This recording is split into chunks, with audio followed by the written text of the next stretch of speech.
Hello, everyone. Welcome to the 2024 Collegiate Chess League Fall, brought to us by our sponsor, Susquehanna. I'm Jules Gambit, and this is my co-host, Ben. How are you doing today, Ben? Doing great. Yeah, we have some very exciting matchups today, Jules. We are now, after today, we will officially be more than halfway through the season. So the fight for the playoff spots is getting fiercer and fiercer. Absolutely. Wow. Time has just flown by. I remember when we did our first one of these just a few weeks back. It's crazy to think we're almost halfway through. But yeah, that means we're getting down to the wire. These teams really have to perform if they want to be in the finals.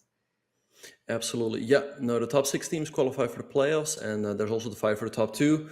But yeah, Jules, we have some interesting games. Can you maybe tell us a little bit about the format? Absolutely. This is 4 versus 4 team chess. All boards are going to play each other, and the time control is 5 plus 2. 8.5 points wins the match. Of course, you get 1 point per win, half a point per draw, and tiebreaks if the score is tied. We haven't seen that yet, but I'm really hoping for a tiebreak, so maybe we'll get that this week then. Yeah, no, that'd be pretty exciting. It doesn't, by the way, say how many points you get for a loss. I assume 0, but yeah, we've yet to see a tiebreak match. That'd be exciting. Let's see, maybe today. Maybe today. So as you see here, there is only one team that has a perfect score. That is SRM Institute of Science and Technology, which we will be seeing play today. That's kind of insane to have a perfect score this far into the season. What do you think? Can they hold on to it? I think so, yeah. I mean, they have good chance to win their match as well. We also see St. Louis University. Before last week, they were in the lead, but they got bumped down to 3rd place. And keep in mind, everyone, is that the top 6 places are important. They're highlighted. If you make it into the top 6, you make it into the playoffs, but also the top 2. If you make it into the top 2, you will automatically be seeded in the semis. So I think SRM will continue their successful campaign. Let's see how the other teams will do. Absolutely, especially University of Virginia, which we're also going to see. They started out very strong, but they've been struggling these past couple of weeks. So we'll see if they're going to be able to pull through and get a spot. Yeah, no, they had an amazing performance in the very first week, but then they lost the next 2 matches. But yeah, Jules, here we have some exciting matches. We have Athens versus SRM, and we have Slooh versus Virginia. And Slooh should definitely be a big favorite in that one. We also have Yale versus Rio Grande and Prague versus Mizzou, but we're going to focus on the top 2 matches in our broadcast. Slooh should be the favorite, but Virginia has had upsets. Today, though, our first match is going to be Athens versus SRM, and there's actually something a little interesting about this player lineup. It seems that SRM has not brought their first seed, who is Pranesh. Do you think that was a conscious choice, giving him a little time to rest? I assume he was not able to make it. I mean, he is by far and large their best player, so I'm sure they would love to have him in the lineup. Now I think SRM is still the favorite, but not by a super big margin. So let's see if Athens can create an upset here. That would be an absolutely crazy upset, and we've seen the games have started. All right, our first game is in English. That's one of those openings I really just hate playing against. Are you a fan of the English? What do you think of it? I like playing the English myself from time to time. I think it's a nice opening because a lot of players have an opening ready against 1 d4. They also have something ready against 1 e4. But if you play 1 c4, sometimes you're like, well, what should I do now? And you can make them think on move 1, which can be pretty nice. But Dimitris Alexakis, he's playing with the black pieces. Last week, he went 4 out of 4, and we asked him in an interview, like, do you feel like you need to put up a big score as the board 1? And he was like, yes. So right now he is playing the board 4 of the SRM team. I think he will try to win this game with the black pieces. Absolutely, and he kind of needs to as well. It's really important to start strong. We've seen that in very few cases when a match starts where one side is overwhelmingly taking the victory is the tide able to turn. So this first match is probably one of the most important. Right, and we have some very interesting developments in this game. We see that white has the bishop pair, but black has this pawn on b4, which gives them the half open a line, putting pressure on the pawn on a2, d4 now. Let's see how Alexakis is going to respond. But I like the idea of taking on d4, because then however white recaptures, let's say with the queen, you can follow up with knight c6 and play for quick development. But let's see what Alexakis has in mind. That makes a lot of sense, and probably just want to castle to safety as soon as possible as well. Mm-hmm. All right, so let's see what Alexis is gonna do. It's pretty late, by the way, in Greece. I think it's like 8 or 9 p.m. But it's always so dark over there where he is. Whereas for Rahil, it's Rahul, it's even later, but for him, his room is a little bit more well lit. Anyway, we have e4 by Alexis, also makes perfect sense, grabbing more space. Maybe now d5 by Rahul to open up that diagonal for his bishop. That makes a lot of sense, and it's kind of interesting. We've seen the players that are bathed in darkness tend to do the best, so maybe it's something about that adrenaline that comes from looking like you're a creature of the night. I don't know. But it has a Exactly, trend we've yeah. been seeing then. Yeah, no, because the great thing about the Collegiate Chess League, we've talked about this in other weeks as well, is that it started out as a league for teams from the US, right? But now they also have teams from all over the world. We have SRM as a team from India, Athens from Greece. So yeah, they're in different time zones, and yeah, it's amazing to see how the league has grown. And yeah, it would be great if it can expand even more. What do you think, Jules? I think it would be amazing, especially seeing how strong India is for chess. There's a lot of other areas as well that are very passionate about chess. It'd be really cool to see if it could expand more. I'm a little curious about that move there. I believe it was knight e2. Are they not afraid of taking back the c pawn with their b pawn? Wouldn't it be better to take back with a piece? Or what's the idea behind this, Ben? Yeah, the thing is, knight e2, it might not look ideal because you're blocking in your bishop, but the question is like, well, if you don't go knight e2, how are you going to solve your kingside development then? If you go knight h3, you're always giving black the option to trade on h3 and ruin your pawn structure. So it's quite common to go knight e2, also like in positions like the Caro-Kann, and then the knight is going to come out later to f4 or g3, and then your bishop can develop to the e2 square. In the meantime, we see b6 by Alexis, so I assume he's aiming to go bishop a6 to put pressure on that c4 pawn. And Ben, we have a chatter asking the difference between the English and the Catalan. Would you want to take that one? Yeah, so I would say the English is just is c4 on the first move. The Catalan is if white goes d4, c4, knight f3, and g3, like a combination of those moves. But the English can sometimes transpose into the Catalan if you follow up with a quick g3. Yeah, that definitely, I've seen that before. And Catalan is one of the most frustrating openings to play against. So I am very envious of everyone who can play the Catalan. It's a fun opening, but English tends to have a reputation for being a little bit slower. Mm-hmm. Yeah, no, like I said, the great thing about the English, I mean, yeah, it's an opening I sometimes play as white. Again, some people might not have an opening ready against it as much as they have one against e4 or d4. That being said, e4 d4 can put more pressure on your opponent. c4 tends to lead to a game where a lot of pieces are still on the board with chances for both sides. In the meantime, we see knight bd7 by Dimitris. I wonder if if g4 g5 is an option here, but of course that is also going to weaken white. But let's see what Rahul has in mind here. Yeah, let's see what he has in mind here. Maybe, yeah, g4 seems like it should be the idea in this kind of position, but I'm not sure where the white king would be safest. Mm-hmm. Especially since any kind of queenside castle will leave open that a2 pawn. Right. All right, so let's see what is going to happen. By the way, we have a prediction going on. I just put all of my channel points on SRM. I feel like they should be a favorite, so let's hope I don't lose a lot of points. But yeah, we see the g4 g5 push by Rahul. Let's see how this is going to play out. One thing that I wonder about for white is where are you going to go with that king?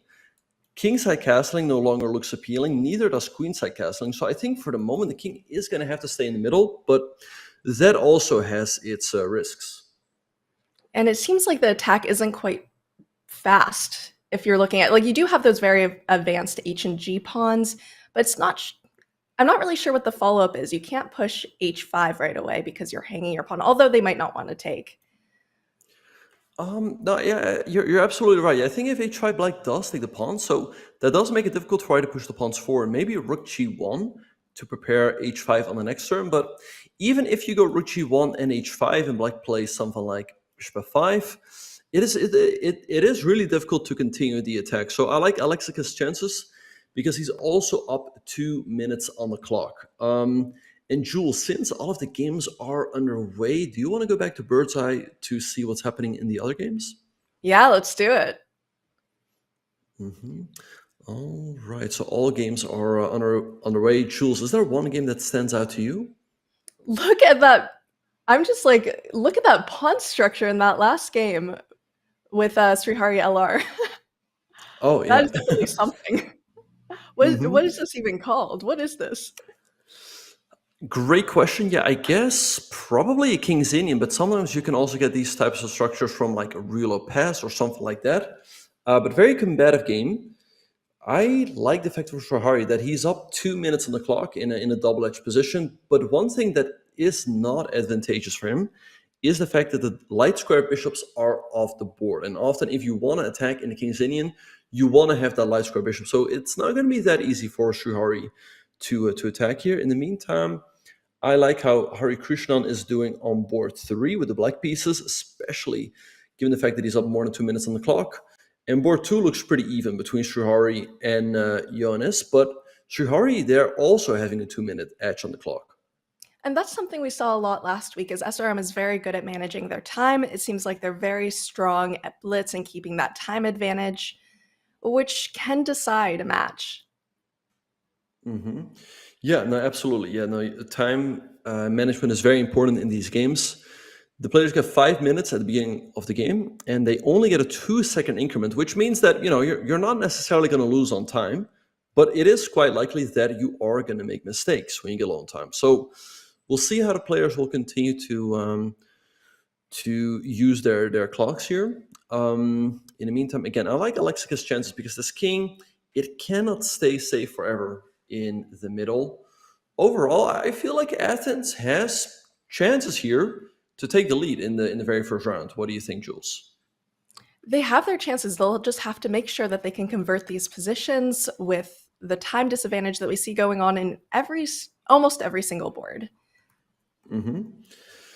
Absolutely. Yeah. And by the way, Right. if you guys weren't here last week, I believe, correct me if I'm wrong, Ben, you just said you will be betting your channel points there, but you have 1,000,000 channel points. Yes. Yeah. So I put a lot of channel points on SRM. You can only do 250,000 at a time, so that's what I did. But yeah, I've like in the last couple of seasons, I was able to stack up a lot of points because I would always bet on our own team, and of course we would win. So that's how I gained a lot of points. Um, 1,000,000. anyway, yeah. 1,000,000 points. That is absolutely crazy. Well, I mean, I hope you get your points back here. But I don't know. It does look like Athens might take a lead depending on some of this time. Look at these time differences. It looks like almost 30 seconds to 2 minutes in most of the boards. Yeah, no, I like how Alexis is doing. He's up on time, better position. But if you look at board 2, okay, board 2 is approximately even, White having a lead on the clock, but not a humongous lead or anything. But on board 3, we can see that White is better, Konstantinos, but he is a minute behind. So that's going to be very interesting to see how that game will develop. And oh, Grigorios went for a pawn sacrifice against Srihari LR, but I don't quite see the point of the pawn sack. Yeah, I'm not sure. It's starting to look very, very cramped for white in that position. Mm-hmm. Maybe it's just to change like when the position looks so unfortunate, maybe it's just to change the structure of it a little bit. Mm. Yeah, I think he wanted to open up the position a little bit, but yeah, it seems like he is just losing a pawn. All right. But since the players are getting lower and lower on time, Jules, is there a game you want to go to? Maybe it'd be interesting to look at Hari Krishnan's game. That one looks kind of interesting. What do you think? Mm-hmm. Yeah. Let's have a look. So Hari Krishnan is playing with the black piece against Konstantinos. White having a pretty nice knight on d4, but the pawn on h5 is now pretty weak, and black can try to pick up that pawn in the foreseeable future.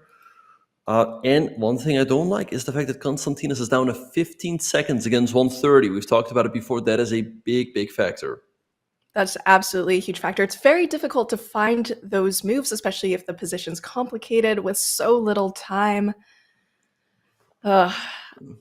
Especially, yeah, it just seems like he's going to have to play very accurately here. Yeah, so let's see how Krishnan will try to take advantage of his time advantage. In the meantime, Dimitris has won his game, so there is a 1-0 lead for Athens. And oh, look at this, knight takes a7, because if you take twice, then at the end of that all, your rook on h5 is going to be hanging. So he moves the rook back to h4, knight c6, threatening a deadly check, which is why black played h6. But I don't know, this one is going to be interesting. I like black's chances really because of the time. That king looks very, very safe on h7 there. It's a bit tough to see how you would make challenges to that pawn structure there and pose any issues. It's white's king that seems a little bit vulnerable.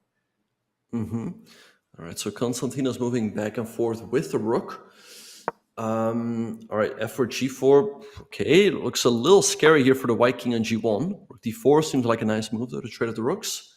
In the meantime, though, I think Athens might be taking a 2-0 lead as Jonas is winning with the black pieces on board number 2. Wow, that would be great for Athens. It means that SRM will have to win the rest of their boards in order to tie up the score, if that is the case. A difficult position to be in after round 1. No, absolutely, yeah. I mean, I've played a lot of these matches myself, and it's always nice to start with a lead. Makes you feel more comfortable. But if you're behind, then you might get a little nervous. The pressure is on you to strike back. So we'll see how SRM is going to deal with that. I mean, they have a perfect season so far. Perhaps on this board between Hari Krishnan, I think a win for him would go a long way. Something like this has to be winning, like check. Oh. This doesn't look good. Yeah, check. Check. The pawn's going to come. Oh, no. Yep. No, the time. Oh, a rook of 2. Yep, that's it. Okay. All right, so nice win there by Hari Krishnan to tie up the score. All right, so let's go back to bird's eye view to see what is happening in the other games.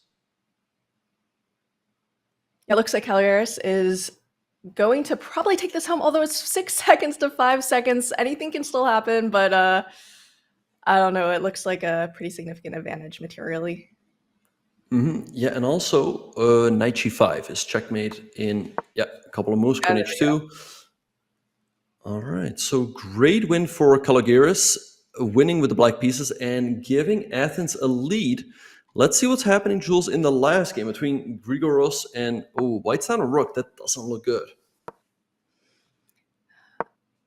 Oh, yeah. Okay, so that means if this game goes to Sriharya LR, it will be tied up, which I think is quite an interesting beginning. It's always fun when it's all tied up at the very beginning because both teams really have to bring their A game. They can't just rest on their laurels here, especially if SRM wants to maintain their perfect score. And we see it, a victory tied 2-2. What do you think of that start, Ben? Are you nervous for your channel points? I was a little bit nervous earlier on, but SRM got some very important victories. I think overall they cannot be too unhappy with the 2-2 tie after the first round, as they were struggling on some boards. But yeah, either way, this match can really go either way. We'll see what's going to happen. Absolutely, and it seems that in the player performances, all the boards have performed as expected. The top 2 boards have both scored a point. It actually seems like this team might be very evenly matched right now. I'm wondering if SRM will be regretting sitting Pranesh out for this one. What do you think? Yeah, no, I think they do. I mean, I think Pranesh was not able to make it. If he would, I'm sure he would have played. This is going to be a close one with Pranesh and the team. They're definitely a significant favorite, but here, I mean, Athens also has 2 strong IMs. It's going to be a very even match. It definitely just seems like it will be one of those matches where whoever woke up ready to play wins. It just depends who's in better form, and it looks like both teams are in pretty good form right now. Absolutely. And yeah, Jules, you've said it before, pretty much every match, like, will we finally see a match that goes to overtime? Maybe this one, who knows? I would be so excited. We've been wanting this for so long. It seems very evenly matched, but is just round one. Round two, I think, will really be the decider in whether the teams are completely evenly matched this week. Mm-hmm. Yeah, no, we'll see what's going to happen in round number two. But yeah, you make a good point. This one is going to indicate like, hey, are they really evenly matched? Is one team going to take the lead? We have some interesting pairings. Dimitri is the player in form, playing with white piece against Srihari. We have Jonas playing with white pieces against Rahul. And then, yeah, the bottom two boards of Athens are going to be playing against the top two boards of SRM. So both the teams will be looking to have their top two boards score and limit the damage as much on the bottom two boards. Even a draw on one of the bottom two boards, they might be able to take the lead. So it will be very important to score that upset. And we see the games have started 1e4 best by test. Mm-hmm. Yeah, and Srihari taking his time. I don't know if he realizes that the game has started, but he's taking like 20 seconds for his first move. That's quite surprising. Oh no. Wait, what is going on? Oh, he might not realize it started. Uh-oh. Or maybe he's having some internet issues. That'd be unfortunate. Well, fortunately, it's a 5-minute game with a 2-second increment. It's not like if this was a bullet game, this is this is really bad news. But I'm really surprised that we don't see a move from him. In the meantime, on board number 2, we have a queen's gambit decline between Jonas and Rahul. I feel like the move e3 is very timid as you block in that dark shard bishop, and it really hurts white chances to get an advantage. And is this a Slav? What is the structure?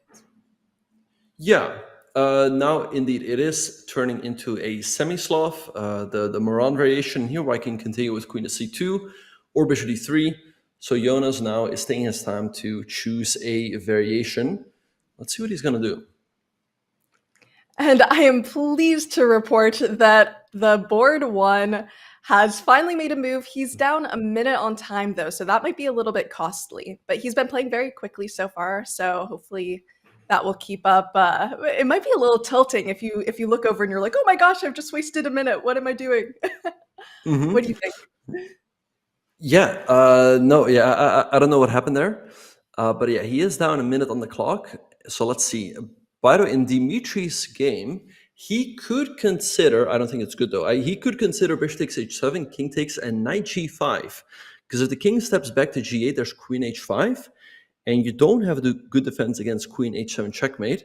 But I think after knight g5, black is probably doing very fine after king to g6. So Dimitri's taking his time. Perhaps that is something he's looking at.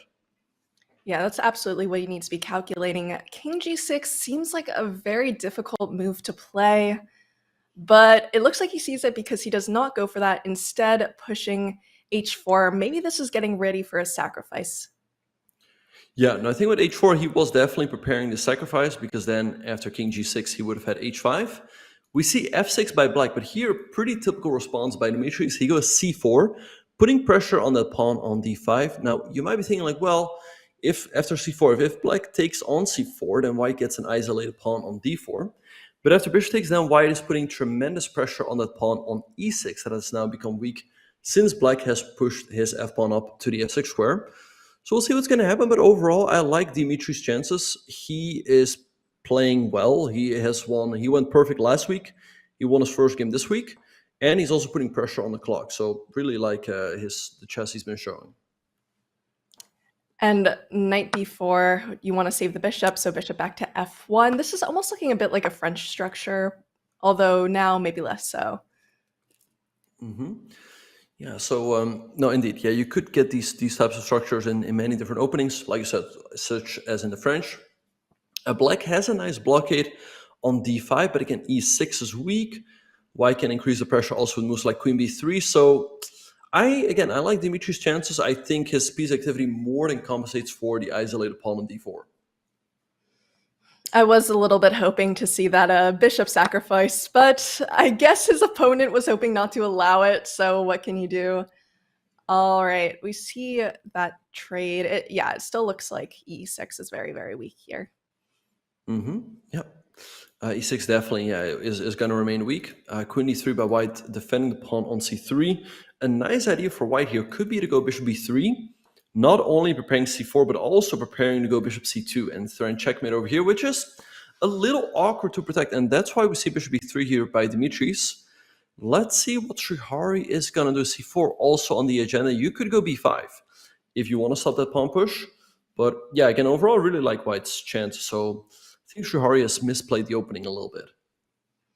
I'd think that the only way to stop that checkmate would be something like to push f5. Otherwise, you'll run into h5 if you try to push g6. It's not exactly what you want to do. I feel like you're allowing a couple strong outposts for the knight and bishop. Absolutely, yeah. So therefore, White is often happy to go bishop c2, and after f5, sometimes just move the bishop back. You've provoked a weakness. Like I said, the e5 square is now available for the knight. You can also move your bishop to g5 or the knight there. But at least Black is hanging in there. So yeah, let's see what's going to happen. I think White certainly better, but he's still far away from actually winning the game. And I'm really wondering if some of this is psychological, especially when you start the game and you lose a minute of time not realizing the game has started. What does that do to you as a player, especially in the opening? Are you trying to play quickly? Do you think this affected him? Yeah, I don't know. Yeah, sometimes it does happen when you start down on time and you want to try to catch up. Perhaps he wasn't as familiar with the opening. Anyway, let's see. We have rook ac1 by Dimitris. I guess he's aiming to go c4, but I like this move a5 by Srihari, aiming to go a4 and push that bishop away. So again, for the moment, Black is still very solid, and it's not easy for White to break through here. So Ben, how late have you ever been for a CCL match? Speaking of starting down on time. I think I was always on time for the CCL matches, but I have been sometimes late for like other online rapid matches. Maybe I was away from my computer, and then when I came back, I realized like, oh no, I'm down I think one time it was like a 10-minute game with no increment, and I started down like 3 or 4 minutes on the clock, and that ended up hurting me because I got to a winning position, but then I didn't have time. So yeah, make sure that you know when the breaks are, so you know when you can step away and when you shouldn't. It's very important because I guess not all of us are Magnus who can just show up 3 minutes late, win a game. It is tough, but here you see it. It can happen to anyone, even our commentators. So who are we to judge on that? Yeah. Well, actually, on that note, I did once have it was like the Collegiate Blitz Championship. It was a Blitz game. And so you get 3 minutes on the clock, and I was away from my computer. But then I heard a sound. So I got on my computer, like, what's going on? And I saw that the game had started, and I had 20 seconds on the clock. Kind of like the Magnus story. But fortunately, there was the increment, and I was still able to win. But yeah, it makes a big difference if there's increment or not. Like, as long as there's increment, you can always come back. But if there's no increment, then you just don't have time. So yeah, again, make sure you know when the breaks are. And in the meantime, I like what Dimitris is doing here a lot, putting a lot of pressure on Black. By the way, Jolly Green, thank you so much for the subscription. Appreciate you. Yeah, it does look like a very nice position, that outpost. I guess you might not even be able to call it an outpost because that knight can be kicked, but if it's kicked, it seems incredibly weakening, that h6 move. Right, and I think White is setting up the idea to go knight takes e6. Because if you recapture with the rook, there will be bishop takes d5, pinning the rook to the king. And if you recapture with the bishop, I think White's aiming to go rook takes e6, because then after rook takes, same thing with bishop takes d5. So Dimitri's creating a lot of pressure here, both on the board and on the clock. He's looking really good to get another game here. Yeah, it seems like he may be able to, especially he is now up on time over 2 minutes to, I believe it's, wow, he's very up on time, 2 minutes to 30 seconds. That is quite the time advantage. It sure is, yeah, absolutely. So yeah, Jules, since all of the other games are underway, do you want to have a look at the bird's eye view again? Let's do it. All right, so like I said, all games are underway. I feel like, yeah, White's definitely better on board number 1. On board number 2, things are looking approximately even, but Johan is way down on clock, 39 seconds against 2:15. On board 3, White is better, also up on time, and board 4, White is better and up on time. So I think this could be a round where India takes the lead. They could go three against one this round. It absolutely could happen here. And I mean, that's still a pretty even score. Athens could come back from that, but it would be pretty difficult to lose the advantage after round two. You have to put yourself in the mindset where you have to win more boards than you're supposed to. Yeah. All right. So let's see if the Athens team can fight back on one of the boards. On board number 2, we see that the material's even, but the pawn on c4 is quite weak. Black also has the bishop pair. And yeah, White's light square bishop is a little bit blocked in by its own pawn. So don't really like White's chances there. On board 3, we see that White is up a rook for a knight and a bishop, and quite a few pawns. Let's see, 1, 2, 3 if I'm not mistaken. But the White king could be a little bit exposed, but also White up a lot of time. And on the last board, White is up a pawn with a good position. So yeah, I think SRM is gonna take the lead in this round. It definitely could happen. And Ben, I wish I could do an art exhibit where I just like showed players' faces while they're thinking, because everyone has such a distinct thinking face here. Look at that. Absolutely, yeah. It's pretty funny to see. We see a lot of players putting their hand on their chin. Others, it's super interesting to see. Like I said, oh wait. In the meantime, Dimitris wins a piece, and with that, should win the game in a couple more moves. So Athens is going to be taking the lead, but I think it's only temporarily because SRM is crushing it on the other boards. Absolutely. And it looks like you saw Srihari. He shook his head. He knows the end is near, but you still have to play it out, especially with a team match like this. If it's you individually, you can resign, but with a team match, you just have to do your best for your team. Right. Yeah, so Dimitri's winning this one. Yeah, on board 2, things are crumbling. White has lost the pawn, also down to 5 seconds. And yes, Srihari LR wins his game with the white pieces against Konstantinos. And also on the bottom board, it looks like Hari Krishnan is cleaning up there. Yeah, one thing I noticed is that the Indian players all play very fast. They're putting pressure on the board and on the clock, and that's paying out like a charm for them. Yeah, we have seen that too in past matches. Maybe that's why they're undefeated when no one else has managed to do that. It could be this fantastic management of time. Right, so Hari Krishnan wins as well, making it a 2-point lead, but Dimitris won his game, so the lead is back to 1.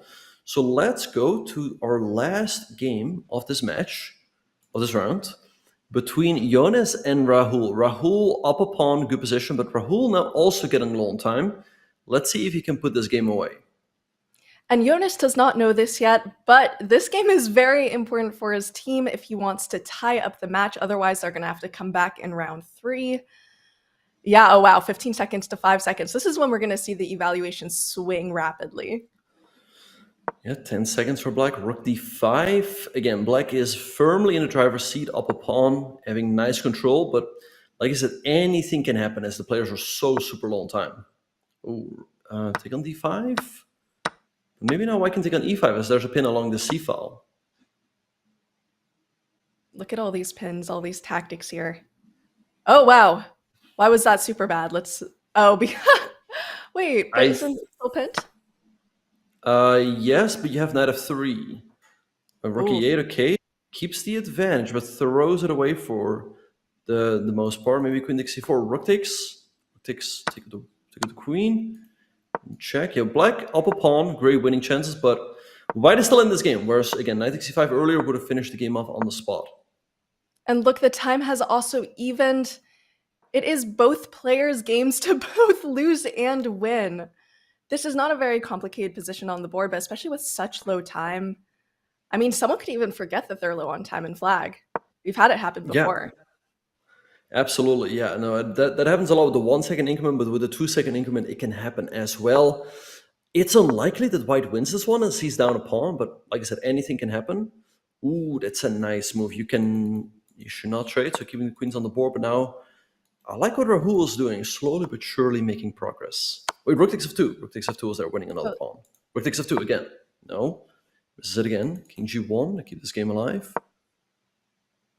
I think you're going to have to trade out the queens or that and rook c1. This position looks Rook very, very d1. uncomfortable. I like rook d1, trade, and then pick up this pawn over here. Oh, wait, there goes a pawn. But if you take maybe rook 4 seconds on the c8. clock. Oh, but rook c8, queen Like d4, queen d4. Oh, queen takes f2, GG. Oh, Yeah. and he sees it. Yeah, he sees it, and this is just over. And he wins. He looks a little bit upset there, especially when he's gonna see that he could have tied up the score. But now it is 3-5 in SRM's favor. Athens will need to come back in round 3 if they want to even out the score. Yeah, so big win there for SRM. They take the lead in the match. And yeah, it's looking tough for Athens. They're gonna have to strike back in the next couple of rounds. But this SRM team, it looks unstoppable. I mean, they're 3 out of 3. I think they have great chance to go 4-4. Absolutely. And by the way, Rage Angel, thank you so much for the raid. Appreciate it. We are here with CCL Fall 2024. And as you see, SRM is in the lead. Athens has a chance to come back. Do you have a game you would like to look at, Ben? Yeah, so far the SRM team is in the lead, but the great thing for Athens is that they have Dimitris Alexakis. He went 4-4 last week, and this week so far he is 2 out of 2. So let's have a look at the game he just played. After bishop to d7, he played bishop to b3, and we've set up b4. With this move, he wants to go c4, but also bishop c2. So black played b5 to stop that c4 push. Now we saw bishop c2. Hitting the pawn on h7, which is a little awkward to protect, because if you go g6, white's going to go h5. So black played f5, keeping it a little bit more close, but like we said, you're conceding the e5 and the g5 squares. White moved his bishop back to b3. So he's lost to tempi, but he's provoked some weaknesses. Rook c8, bishop d2, protecting the pawn.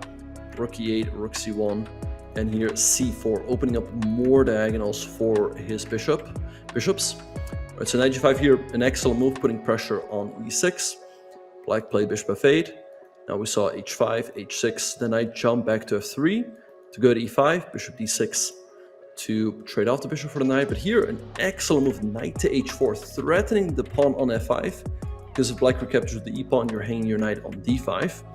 And the pressure here, both on the clock and on the board, became just too much for Srihari. He played bishop to f4, but now bishop takes d5 by Dimitris. Bishop takes d2, rook takes c8. And here black absolutely had to take on e1. Instead, he recaptures with the bishop, and now white took on d2. White was up a full knight and didn't have any trouble converting this game. We see Dimitris slowly but surely bringing his pieces to better squares, opening up the position, going after the black king. And yeah, there was just nothing that Srihari could do. So great game by Dimitris. Again, it's looking tough for his team. They are down 2 points in the match, but yeah, he really is going to have to continue to carry to give his team a chance for a comeback. Absolutely. Thank you so much, Ben.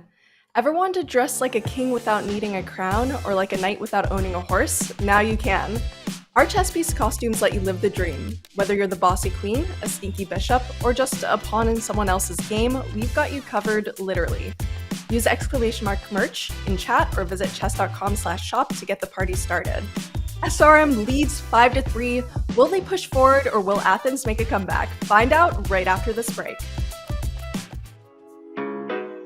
You guys are going to have to give me the footage, because right before the final segment of the 1+1, I set a Puzzle Rush record. I got 60 and I should have had 61. And I think that's recorded in the Zoom call, so I'm going to want that footage.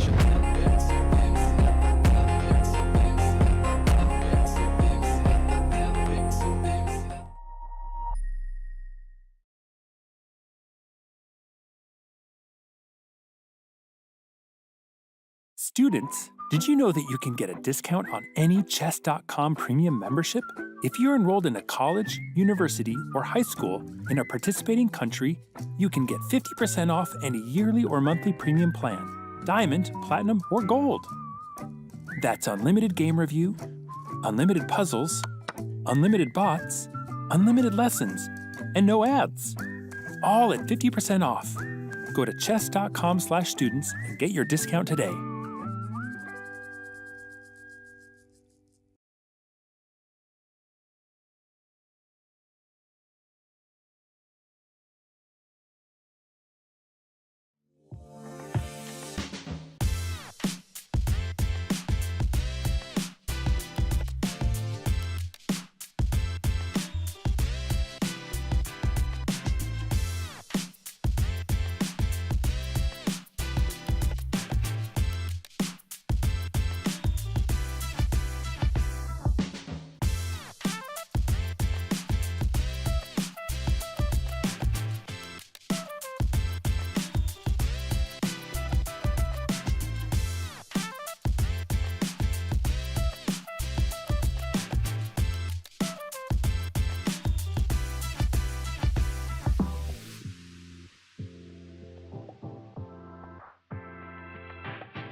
Hello and welcome back to Collegiate Chess League 2024 Fall, brought to us by our sponsor Susquehanna. We're happy to have you. I'm Jules Gambit. This is my co-host, Grandmaster Benjamin Buck. We've had an exciting match so far. Absolutely, yeah. So SRM is in the lead. They're looking pretty good. I really wonder if Athens can come back in the second half, but it is not looking easy at all for them. It is not looking easy for them, but it is possible. We've seen it before. It will be tough. They're going to have to win the majority of their games this round to even up the score. Yeah, so here we have the lineups for round number three. We see Alexakis playing with the black pieces against Hari Krishnan. Let's see if Dimitris can continue his perfect score. Then we also have Jonas playing with the black pieces against Srihari. Yeah, I feel like this SRM team is just a little bit more well-rounded. They have IMs on all of the boards, whereas we see that for Athens, they have 2 IMs on the top 2 boards, but the bottom 2 boards, we see an FM and entitled player, so I think that is why SRM has been able to take the lead. So hopefully for Athens, the bottom 2 boards can finally get on the scoreboard. Absolutely, and it's also about blitz rating. We see the games have started. By the way, thank you so much for the sub, Pemin. I appreciate you. All right, so it looks like we have a King's Indian attack. What exactly? Yeah. Wait, it's kind of transposing. Right. So I this is called the Reti opening with knight f3 and bishop g2, but it can transpose into many different things. It can still go into, let's say, Catalan that we discussed earlier, or a symmetrical English had white played the move c4. Here we see white playing c3 and black going e5, but I think now white is going to go for more of a setup with d3, like it's a more of a King's Indian attack type of position, but I feel like black is doing very fine here with the pawns on c5 and e5 gaining a lot of space, and the knights on c6 and e7. So I like what Dimitris has done here in the opening. I've also played games myself like this with the black pieces. It almost feels like a Rosalimo where the bishop is kind of trapped in. I'm seeing a lot of a similar structure. Yeah, no, the bishop on g2 is not too active. Usually you want to have the bishop on like c4 or b5. And the knight on f3, it's not a terrible piece by any means, make no mistake about it. But often if you have the knight on e2, it is going to be easier to push f2, f4. And for Dimitris, it is going to be easier, therefore, to go f7, f5 himself. So let's see what white's going to do. Bishop b3, attacking the pawn. And he plays b6. So I guess with that move, he's aiming to go d7, d5 in one go. Otherwise, I assume he would have played d6. By the way, we're going to have a channel prediction in the chat, so make sure to put in your prediction, get your points, so you can challenge Ben with his 1 million channel points. Might be the #1 channel point holder on the channel. All right, so who will win this match? I thought we already did that one, didn't we? I thought that's where I put my channel points, but well, let's add some channel points again. Here he is looking for double of his points. Absolutely. All right. But yeah, we see all of the games are in full swing. Jules, overall, I think for Athens, it is going to be important to play a little bit faster, as we've seen them losing many games when they get low on time. Yes, especially since SRM is so quick. They've been managing their time very well, which is possibly why they were able to take a lead last round. And as we said, Athens is going to need to have some sort of crazy comeback in order to even out the score. Do you think it's possible? It's possible, but I don't think it's going to happen. I think SRM is going to win. That being said, though, Athens doing pretty well on board #1. B2 is under a lot of pressure. Wait, black could maybe take on f3, take twice on f3, take on b2. So they have some chances there. On board #2, Srihari is a little bit better, also up a minute on the clock, so that's looking good for him. On board #3, looking approximately even, so yeah, we'll see what's going to happen there. And on board #4, I feel like black is a little bit better, and black also having a slight edge on the clock. So we'll see if Srihari can squeeze water from a stone, as black has an advantage, but it's really, really small. He might not even need to. Honestly, if SRM can get a draw there, it's just another point that Athens is not able to gain back. But he will still try. Yeah. Yeah, so a very interesting knight endgame between Grigorios and Srihari L on board 4. We see that black is a tiny bit better because white has the double pawns on the queen side, which are quite useless, whereas black has a slight pawn majority in the center, and he can potentially create a passer. So yeah, let's say black is a little bit better, but it's very it's not a big advantage at all. I'll be impressed if he can win this one.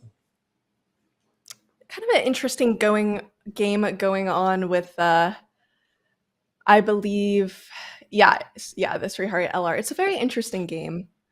I'm enjoying the Knight Outpost, but I don't know. I don't know what my plan would be here for white. What would you do here as white?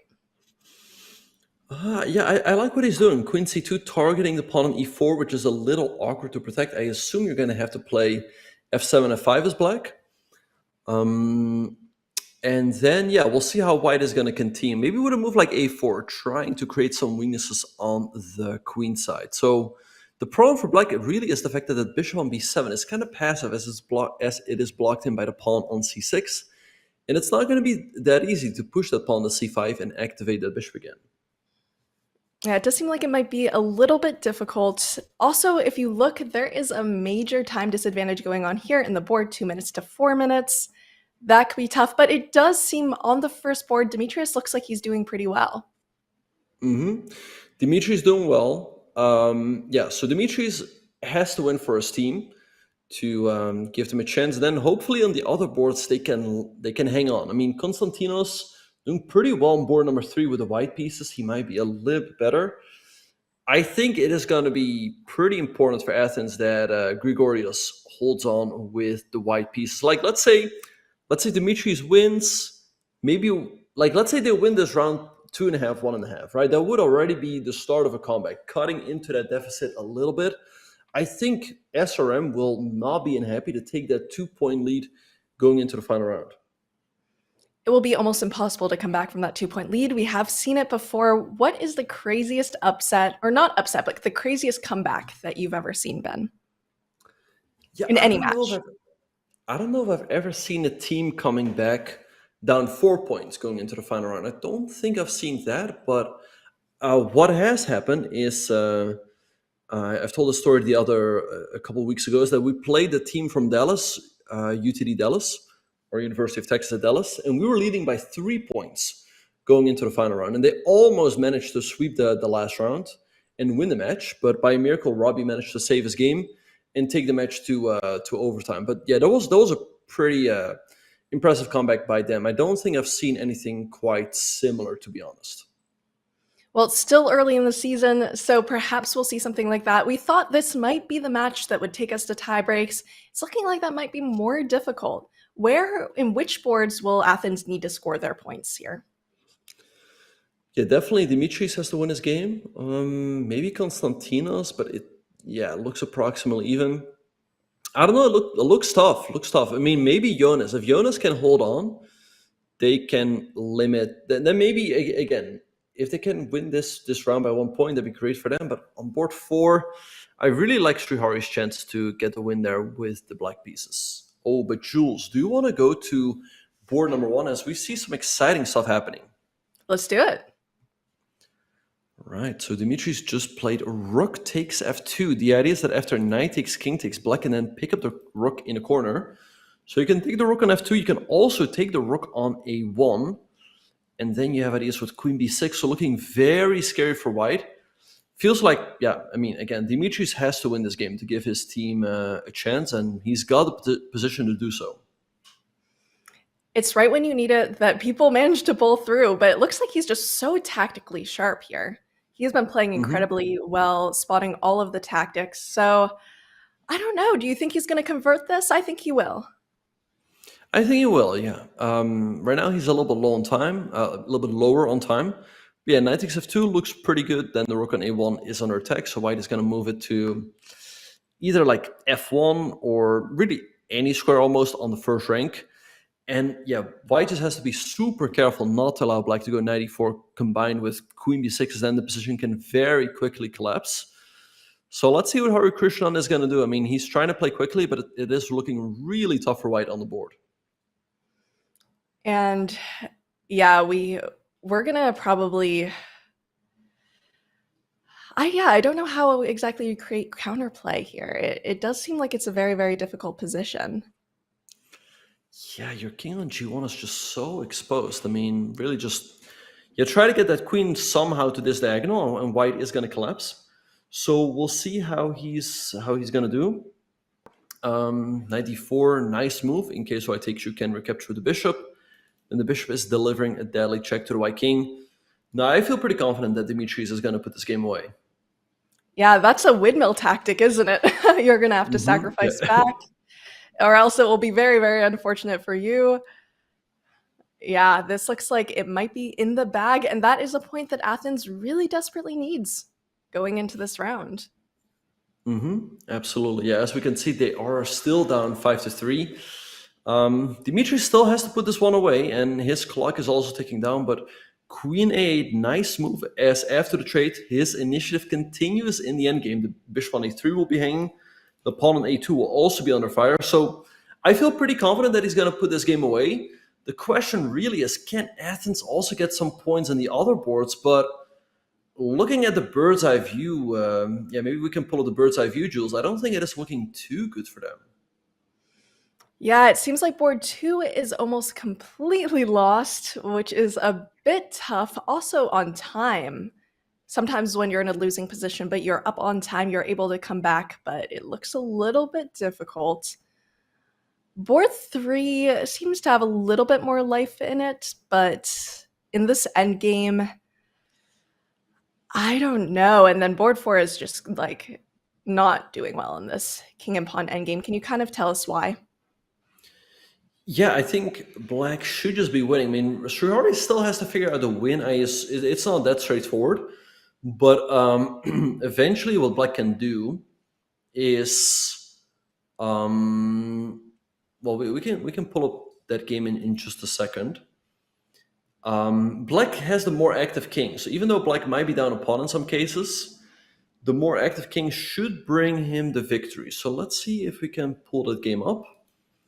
All right, so king e6 has just been played by Srihari. A4, yeah, I think now just b4. b4 by black, putting white into Zugzwang. And after king e4, I think you just go g3. The white king has to go to f3, you take on e5, white takes on g3, and then king e4. You can pick up the pawn on h4, and black is just winning. Take on e5, king e4, and that should just be it.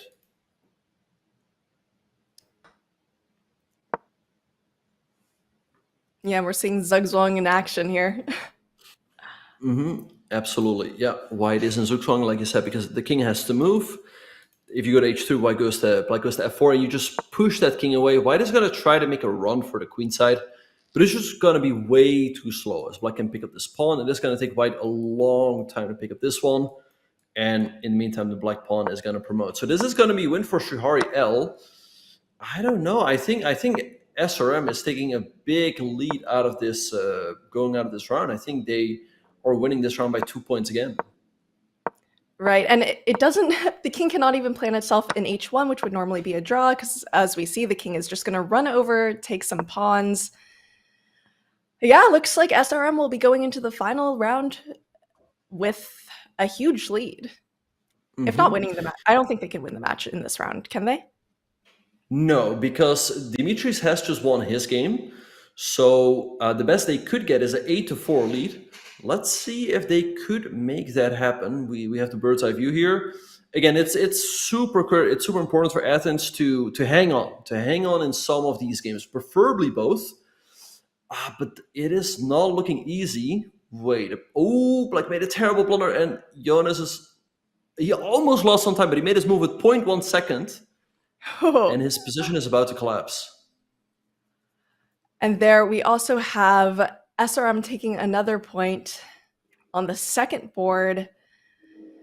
Yeah, if they do manage to get that 8-4 lead, they will only need a draw going into round 4, and they will clinch the victory. That is not a position that Athens wants to be in.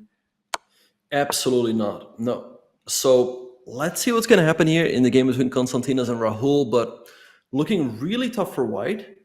So we see knight to king g3. For the moment, white is still hanging on. I don't see a win, to be honest. So Again, a draw here for Athens would be good. Oh, king f4, that looks like a nice move. Maybe f5, something like that. Apparently that was not it. Oh, that's a nice check. But it does seem like this king doesn't have a lot of room. You don't really want to allow this check. Although the rook cannot transport and take h2, but it still looks very uncomfortable. Black almost lost on time. He moved with 0.2 seconds. Wait, White can still win this one. Wait, with 0.1? What is he doing? You think he's going to flag? Well, he's finally found the pace. Wow, what an escape. I mean, he almost lost on time. Incredible. That would have been exactly what Athens needs, but it seems, you know, sometimes you just forget about your time, and then you remember and you don't forget again. I don't know what White just did here, maneuvering the bishop to d4 as, yeah, now the pawn is going to queen and Black is going to get the win. And, wait, how is this a draw? King e6? Maybe because the king now is close to the pawn, maybe you're holding, but still not looking. Wait, rook takes d4. You have to move the bishop, of course. Oh no, and you see his face. Oh, he looks so upset, and that is a win in that endgame. Although, even if it is drawn engine-wise, it looked pretty difficult to hold that, especially with low time. Oh, and that brings SRM into an 8-4 lead. Yeah, that is a big, big lead. I don't see Athens doing it in the last round. They're going to have to sweep, but this SRM team is looking strong. So their chances look great to going 4-0. Yeah, SRM is on a perfect score so far. They're looking to continue that, and it seems like they might be able to. Meanwhile, Athens is going to try to get as many points as they can for tiebreak, SRM as well. We'll see what's going to happen in round 4. Can Athens come back, or is it over? It's probably going to be starting very soon, Ben. What do you think? What do you think? I think it's over. Yeah. You think it's over? No, I mean it's not over miracles? yet, but I don't see a comeback happening. Now, I mean 8-4 is a humongous lead. Also, this SRM team is so dominant. So yeah, we'll see, but it's looking tough. I mean, yeah, I just don't see it happening. I mean, they have IMs on all of the boards. They're just looking too strong to be swept in the final round. And Ben, a personal question: how many channel points will you gain should SRM win? I honestly have no idea, because it's not like you double up. It also depends on how many points the others are betting on Athens. But I feel pretty good that I'm gonna gain some points here. Well, this round we're seeing board 1 facing board 1, board 2, and so on. So this will be one of the closer rounds. But again, SRM only needs a draw and they will take home the victory. So Athens is in a do or die position here. They're really going to need to go all out. Right, so let's see what's going to happen. You're absolutely right. They cannot take a draw on any board. Dimitris, he's perfect so far in this match. And yeah, I'm sure he's going to try to keep his perfect score. But Srihari, he's perfect as well. So not an easy pairing there. I think, again, Athens is going to have to play a little bit faster. This India team, SRM, they have been putting pressure on the boards, on the clocks, and that is how they have been able to win so many games. And the rest of the players are perfect to us. But yes, it's true. They're really going to be having to... I wonder if this will change their strategy. If Athens are going to try to play hyper-aggressive, not even allow a draw. If SRM is going to try to play something a little bit drawish on a couple of the boards. But I think SRM knows this match is most likely going home with them. Yeah, no, you're right. I mean, that being said, you know, if you can take a draw, I would say just take it, because you guarantee the match victory. Whereas if you're like, well, you know, I mean, I'm just going to mess around a little bit. My teammates are going to bring the team victory home. That is when things could go wrong. So it's often good to take matters in your own hands. Let's see how that is going to play out in this final matchup. So we have the game between Dimitris and Srihari. The good thing for White is that a lot of pieces are still on the board. On board 2, Jonas facing the French, so maybe that gives him some chances as well to get a point. But yeah, let's see what's going to happen. And then on the third board, we have a Sicilian. Yeah, and it seemed to be like I forget the name of the variation, but where queen takes instead of knight takes. I honestly don't know the name as well. I just would name it like a Sicilian with queen takes d4. Queen takes d4, very creative. Hmm. But it definitely seems a little bit less sharp than the traditional Sicilian, which might be what Srihari L is aiming for here. Just something where he can bring home the draw. Although, as we said, it's still going to be important for tiebreak points to be able to get as Hmm. many points as possible. Right, but if SRM wins all of their matches, they are guaranteed a spot. I mean, well, they're going to win the regular season. I think if you score 6 out of 7, then yeah, you should also get one of the top 2 spots. Maybe by a miracle you don't finish in the top 2, but yeah, I think so far they're just gonna if they continue a few more matches, I think they're almost guaranteed to finish in the top 2 and be seeded in the semis. They absolutely are. And also, I believe this is SRM's first season in Div 1. So this would be a crazy showing, really marking themselves as a team to beat in the future, especially for some of the other top teams like Mizzou, Slooh, any other team that's been doing really well will have to evaluate how they take on SRM. Exactly, and this is not even the strongest SRM team. Keep in mind that the board 1, Pranesh, is setting out this week. But yeah, they're definitely a force to be reckoned with. I mean, going into the season, I thought okay, Slooh, Mizzou, those are going to be the teams, but SRM is coming out to play as well. So who knows? Who knows if they can go all of the way? That'd be incredible, because this is not only their first season in Division 1, I think it might be their first season in the Collegiate Chess League overall. And a little bit about SRM, we've been seeing a lot of people rooting for them in the chat. It makes sense because it's a massive school of 52,000 students. They went 7-0 in the 2024 season, so they're really earning their place here in Div 1. It's been great to be able to follow them as well. They've just been playing fantastic so far. And also amazing to see all the support we have from people in India rooting for them on these streams.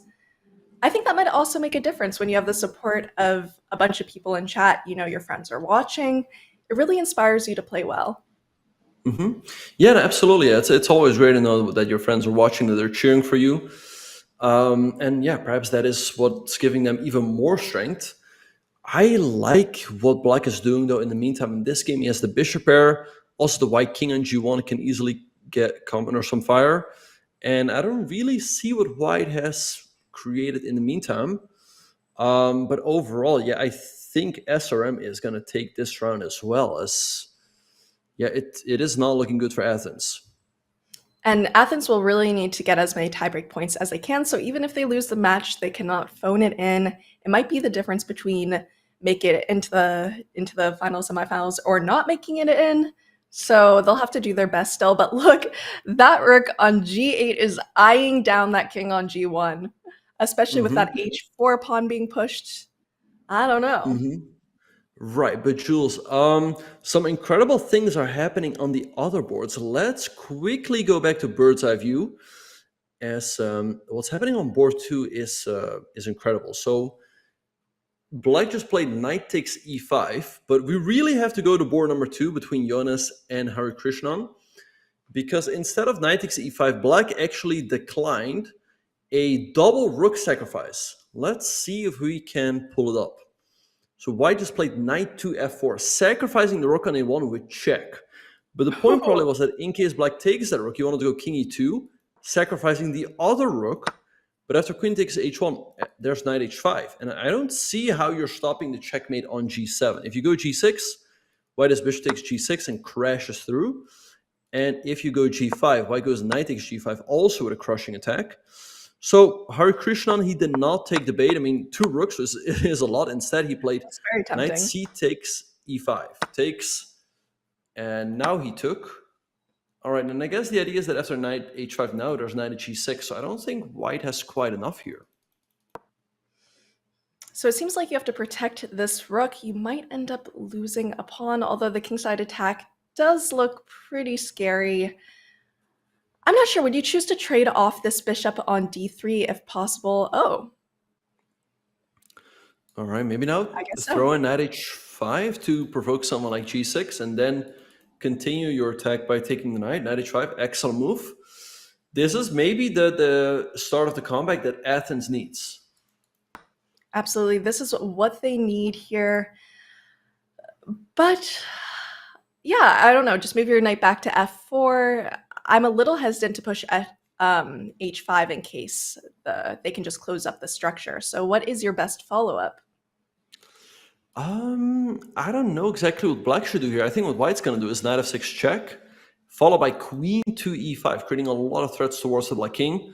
This looks pretty scary. Also, there's always rook h3, including the rook in the attack. So black goes rook to d8, with the idea that now a check can be met with king f8, and the king just runs out of there. He doesn't want to get checkmated. But incredible position here. We see white being down 3 pawns, if I'm not mistaken, 1, 2, 3. But having a strong attack, I think queen c7 was a bit of a miss. Yeah, and look at Jonas. He definitely missed that. Fortunately for him, after knight f6, his attack does still stay alive. But he has to keep fighting. He looks a little disappointed, but the game is still, like, there's still chances. Well, you know, they can't see the evaluation. He probably thinks he's just in kind of a dead position, down material now. I don't know if he really realizes that he still has an attack. Right. Now, of course, I mean, he would have loved to start with knight f6 right away, as queen b6 is quite a useful defensive move for black. The queen can always come back to, let's say, d6 or so. I think now the king has to run the f8, as again, after king g7, you walk into queen e5, so king f8. White certainly has chances here, but he's down 2 minutes on the clock, so let's see what's going to happen. This game can go either way. Also, just look at his face. He looks so upset. I mean, if you don't expect to have anything, you're not going to find anything. Absolutely. Yeah, so king e7 by black, but there's still a lot of chances in this position. Maybe like knight g4, setting up queen f6, and knight e5.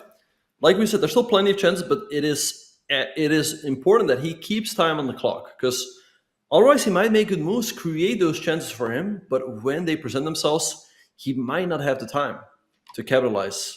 So let's see how this game is going to continue. And we see a rook lift. Do you even rook lift, bro? He does. And also, I'm sorry, I had to. But yeah, I don't know. It might be if you give Hari Krishnan a few moves to consolidate, he might be able to get out of trouble. Perhaps, yeah. But one problem is that this bishop on c8 is so passive. It's completely blocked in by its own pawns. The king in f8 is always going to be under fire as well. So not looking like an easy position to play for black. So I like Jonas' chances here.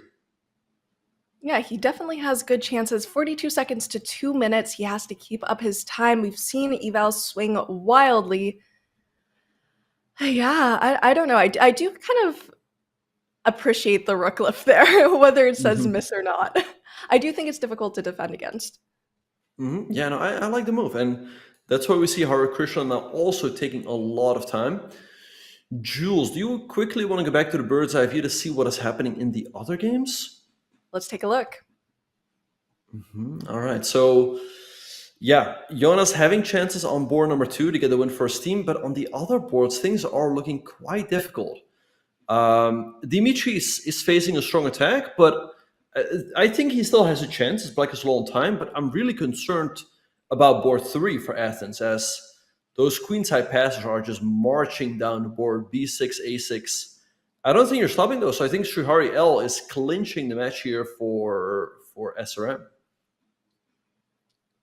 And if we see, we have a result. Athens has managed to gain a point on board 1, but yes, you're correct. It looks like board 3 might be where they lose the match. And I think Konstantinos is also concerned for himself here. If you look at his face, he looks wildly concerned right now about how to stop those pawns. You never want to be the reason that your team loses a match. Right. Yeah, but it's they definitely didn't lose the match because of him or any other player. I mean, it's just really SRM was just better, or is looking like they're better as a team, and it looks like they're going to win the match. 93, a fork, but it doesn't do much. So I think we're about to see the final moves in that game between Srihari and Konstantinos. I mean, if you take on c2, just a7, rook d8, b6, which looks completely crushing. And Athens certainly has chances on the other boards, but I think Shuhari Els is clinching it.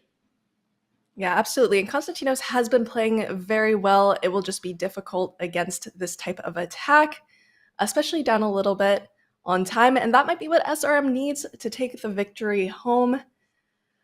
Yeah, it's tough. SRM, you can't even just look at ratings alone when you look at the players. You have to look at blitz ratings. So it seems that SRM has a lot of blitz skills here with their speed. Athens has been finding some crazy tactics lately, though. Mm-hmm. Absolutely, yeah. So, they're doing what they can. I mean, Jonas is winning on the second board. Maybe he can get a win as well. But on the third board, it looks completely over if Shuhari just takes on. I would say maybe just king takes d1, and the pawns are still going to promote. On board 4, there's chances for Athens, but yeah, on board 3, it looks like the match is about to be over. Yeah, it seems even on board 2 that the evaluation is swinging wildly, which makes sense because it's 12 seconds to 26 seconds. Athens still wants those tiebreak points, but it does look like it was almost a Herculean task to ask Athens to come back from this kind of point difference. Yeah, and we see the evil bar swinging back and forth. Well, Jonas missed a couple of times, and then now after rook c1 check, king h2, there's queen takes h4 check. So he's losing a big chunk of his advantage here. We'll see if he can still put this one away. Oh, and Shuhari El has won his game, so the match has officially been won by SRM.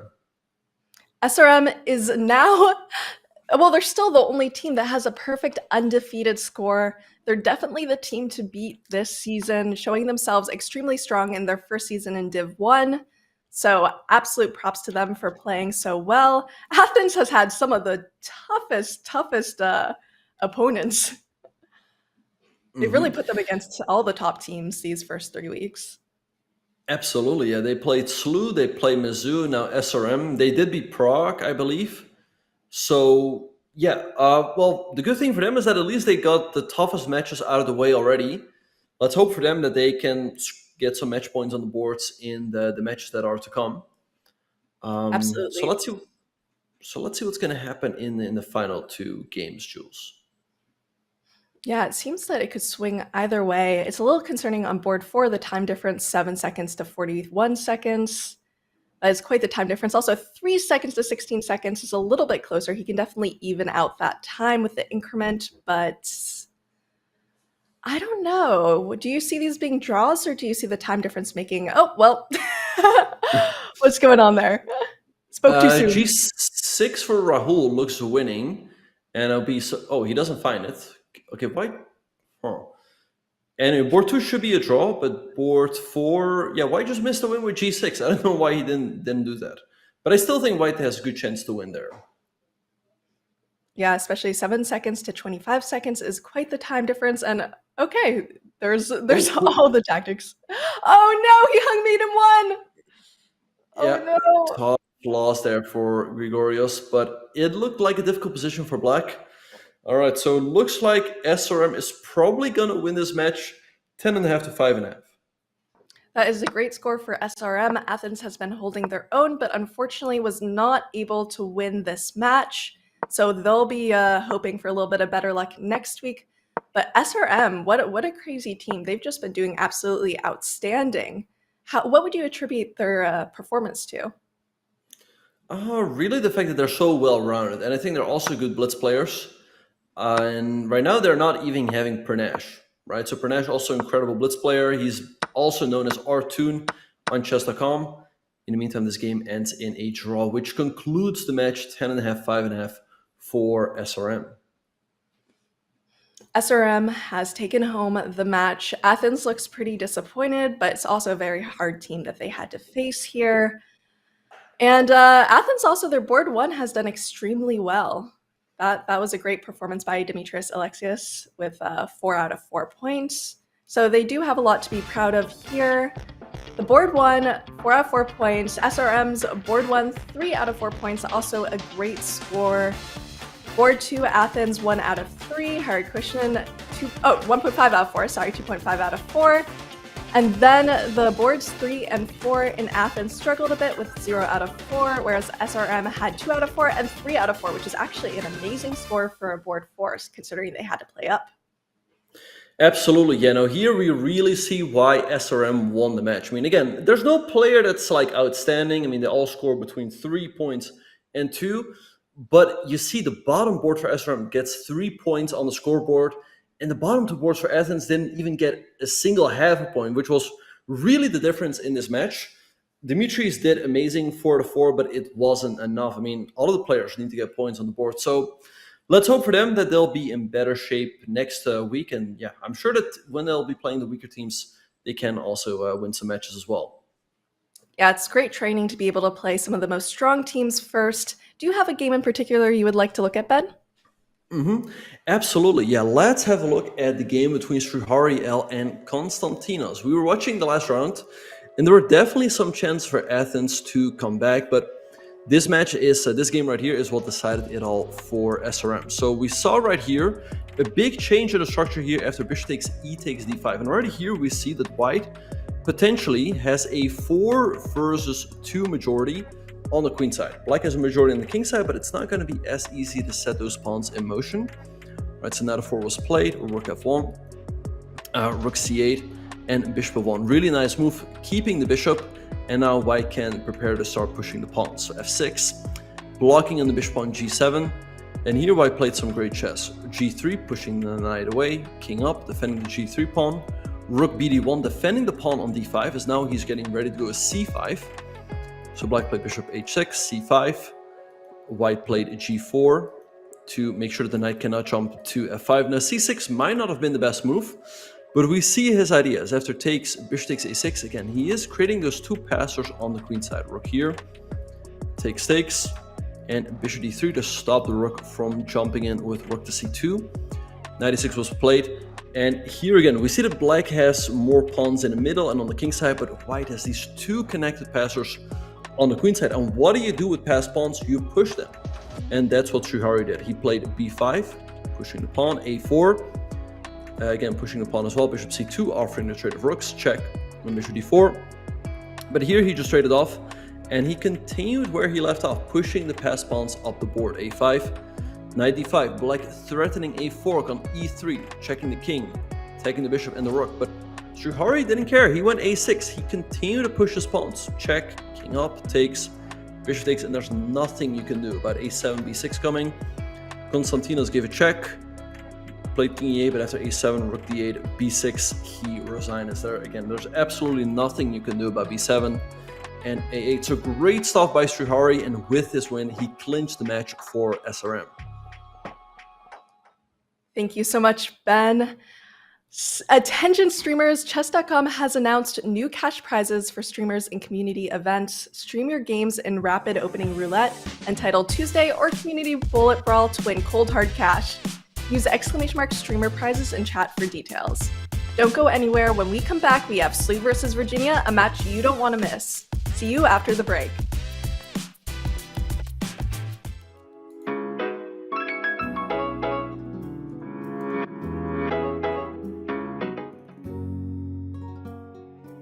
Chess, as a game and as a sport, is completely unique. It has hundreds of years of history, rich with stories and anecdotes. Much of that has not only been written about, but we have the actual games recorded in writing. We can go back over 1,000 years to learn about the development of this ancient game. And every new generation of chess players can build on that foundation. We learn from our great predecessors how to play chess better than they did. Isaac Newton once wrote, "If I have seen further, it is by standing upon the shoulders of giants." So, it is with great pride and joy that I present to you the games of one of my great predecessors, the brightest star of the West, the legendary Bobby Fischer.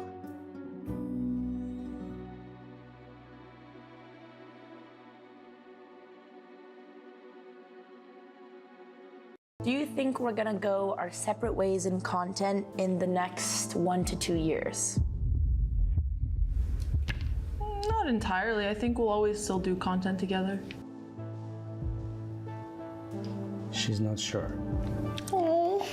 No, I do think we'll always do content together. I don't know like what the next 2 years are gonna look like, so I'm unsure about that, but not that we'll do content together.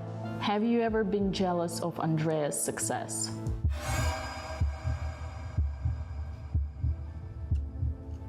Somewhat. True. Do you think you're more successful than Andrea? No. That's very surprising. I told you I think all these things. Do you think you're ever a bad influence on me? Ever? Yes. We've lived together for years, of course. Yeah, she definitely. But if you ask me overall, that's a different answer. Do you feel guilty towards your parents that you made Andrea drop? No. Oh, but that's a big topic. Maybe she's truthful, but that's a very, very big topic for her. Like, she has a big reaction on that question. So maybe something they've discussed a lot, or something that's created tension in their family, It or was a something big like that. family argument for many years. It's actually not the family. I was thinking about a very specific incident, I think a week ago. What were you thinking about? It's actually really dark. I don't know if I should. You should. I would like to know. It was when we were preparing for chess camp, and I remembered when we started making content how you had work-life balance and you were so happy. And then that Friday you were so burnt out, you were trying to film a video at 11 p.m. And I asked you, it's like, is there anything that would bring you joy? And you were like, no, literally nothing. And then I saw that and I was like, yeah, like my sister might be so much more successful now, but like, doesn't matter if she's not as happy. I'm gonna tear up. That was so sad. Yeah, I told you, that's why I think, because these are all Yeah, but it's questions. real. I think it's good. Do you think you've peaked in terms of your competitive chess career? No. Lie. Wow. The lie is I don't know how much more classical chess we're gonna play, and if we don't, then sure. But if we were to play more tournaments, I don't think so.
I'm Jules Gambit, this is Benjamin Bach. We are having a great time. Ben, what are your thoughts about the Slooh performance against SRM?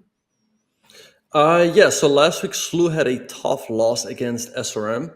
SRM is continuing their perfect campaign, and I'm very curious to see whether Slooh can get another match win here to solidify their spot in the playoffs. As we get ready for our next match, let's take a look at how our sponsor, Susquehanna, feels about gaming and how it gives their employees an upper hand in various situations.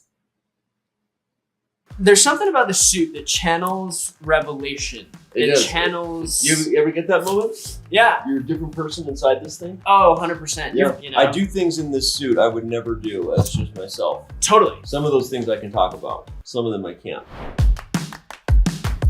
My name is Rob. I'm from Orem, and I started the BYU Chess Club in the renaissance of chess. I love doing content on Instagram. So I started putting out some more content there, and Joe Lee, who is on the College Ambassador program, Shout out to Joe. He reached out to me through Instagram. He's like, hey, do you want to be a Chess.com College Ambassador? I was like, You're like, of course. You're like, whatever that is, sure. Yeah, amazing. Yeah. If chess presidents or organizers have a lot of energy and they want to channel that somewhere, the ambassador program is like the best way to do that. I love entrepreneurship, I love business, and I was hungry to start something. I saved up a bunch and I was gonna pour it into some real estate thing. And then I thought, why not do a chess club venture instead? So I stopped BYU Chess Club, ordered $1,500 worth of chess stuff, and then just started running a community club out of a library initially. I did a charity event at BYU, had like 30 people show up, and I thought nobody's gonna actually wanna play if we're charging 10 bucks. And they just didn't even bat an eye. Wow. Like, wow, okay, maybe there's an audience here. So I started my community club, which is a business. And so now we've shifted to Lehigh. We have about 50 members on a membership. And then other people just come and drop in, and I'm biased, but I think it's a sexy chess club. It's pretty fun. There's so many ways that business and chess coincide, and I love that. A big overlap that I see with chess and business and just kind of life is risk. I mean, calculated risk, but risk management a little bit. If you want to be successful, you got to take risks. Yeah. And yeah, I think that learning to take calculated risk is something that's important in life, just generally. Chess to me is such a metaphor for enjoying life, not just like surviving it, but reaping the deepest reward out of life. And I think risk is a big part of that. I love that. I agree with you that chess is, for whatever reason, it's a symbol of what we tend to look as humans as the highest form of strategic thinking, right? There's a reason you hear the sports analogies constant and annoying. It's a chess game out there, right? Or someone's playing checkers while I'm playing chess, and insert any version of that, right? Chess is that symbol for people, right? Totally. Well, as a young person, you're probably the best ambassador we could ever have for the game, bringing that out into the world.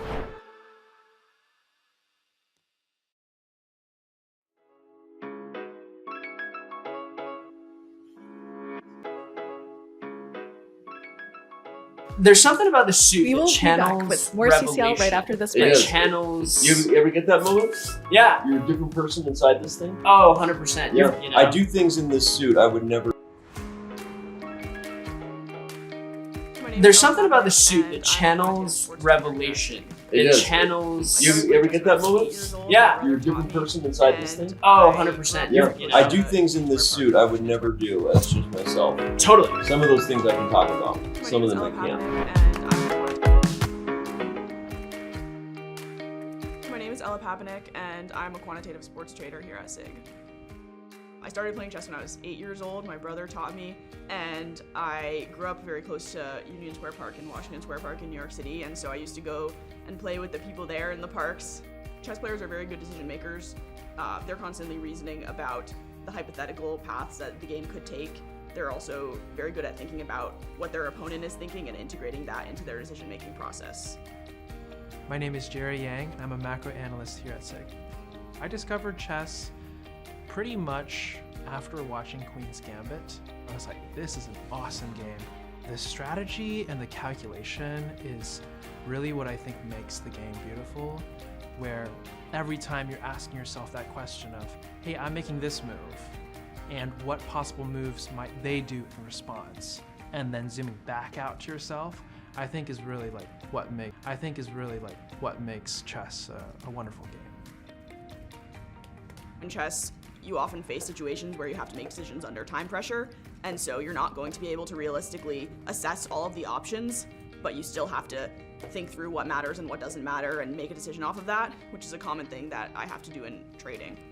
I do use that reciprocal thinking on my day-to-day, where I'm asking myself that question of, hey, what are other people going to do in stock markets and other markets, etc.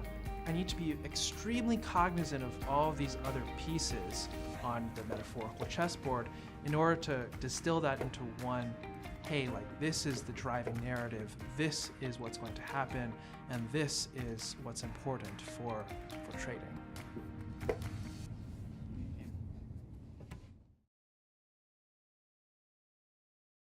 Have you made more than $10 million in your career?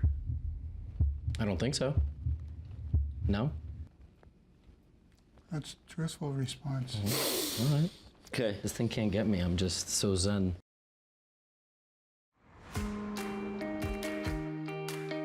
My name is Ella Papanek, and I'm a quantitative sports trader here at SIG.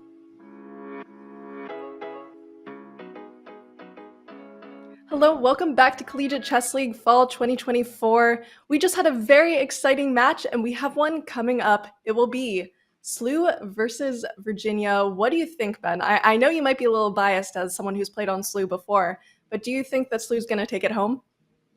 I think so, yeah. I mean, they're definitely the favorite in this one.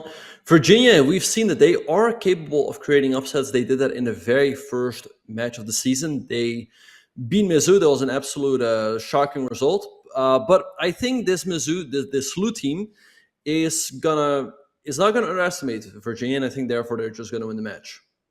Virginia is definitely not a team to be underestimated. They're fairly strong as well, and a lot of their boards have been having great performances. So we'll take a look at these board assignments, who's going to play who. Yes, at the St. Louis team, we see on board 1 they have Batsur and Dambasur, board 2 Nicolas Checa, board 3 Tianqi Wang. One thing that I've heard from a Slooh team that they call him Steve. I don't know why, but that is his nickname. Then Shelov Oberoi on board number 4, and for Virginia we have Jason Moorfield, who for a while did have a perfect score. Not anymore, but still doing extremely well in the league. Then we have Owen McCoy, Alex Schrauger, and Jason Liu. So, Jules, I mean, looking at these pairings, Slooh has to be a big favorite, right? Slooh definitely has to be a big favorite, but we saw similar pairings in their match against Mizzou, and they were able to take that home with a victory. So I think Slooh's going to have to be careful against Virginia, especially if they come ready to play. There could be an upset on our hands. Who knows? But yeah, I mean, St. Louis looking pretty strong here with 2 GMs, 1 IM and 1 NM, and Shelov. He's a little bit underrated. He, on Chess.com, his blitz rating is something like 2,800, 2,850. So I think he's a good player to have on the team. Last week, we saw Nicolosi not getting a lot of points. By the way, one thing that stands out to me is that Robby is now playing, the captain. He is letting his team do the job. Well, I honestly don't like that, Jules. I felt like as the captain, I should play as much as possible and carry the team. But what is your take?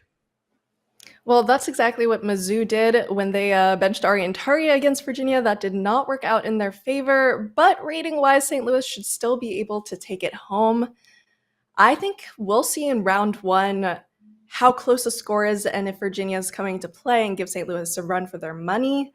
I'm not sure where I put my channel points. I'd probably favor St. Louis, but I do think there is room for an upset.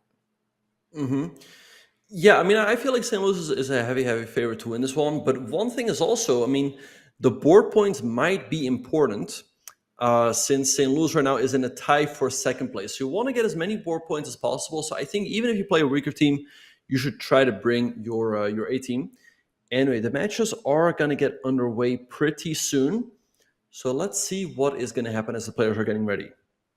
And these are also both 2 teams who do not have to play at night. I wonder sometimes if that is an advantage, if you're playing, say, at 4 p.m. instead of 11 p.m. It could be. But yeah, these 2 teams are right in the middle of their day. They're ready to play, and we're seeing the game start. Yep, and the first game is underway between Jason Liu and Batsur and Dambasur. We see Batsur, I think he's playing from the Slooh team room. I think Shelov is going to be playing from the Slooh team room as well.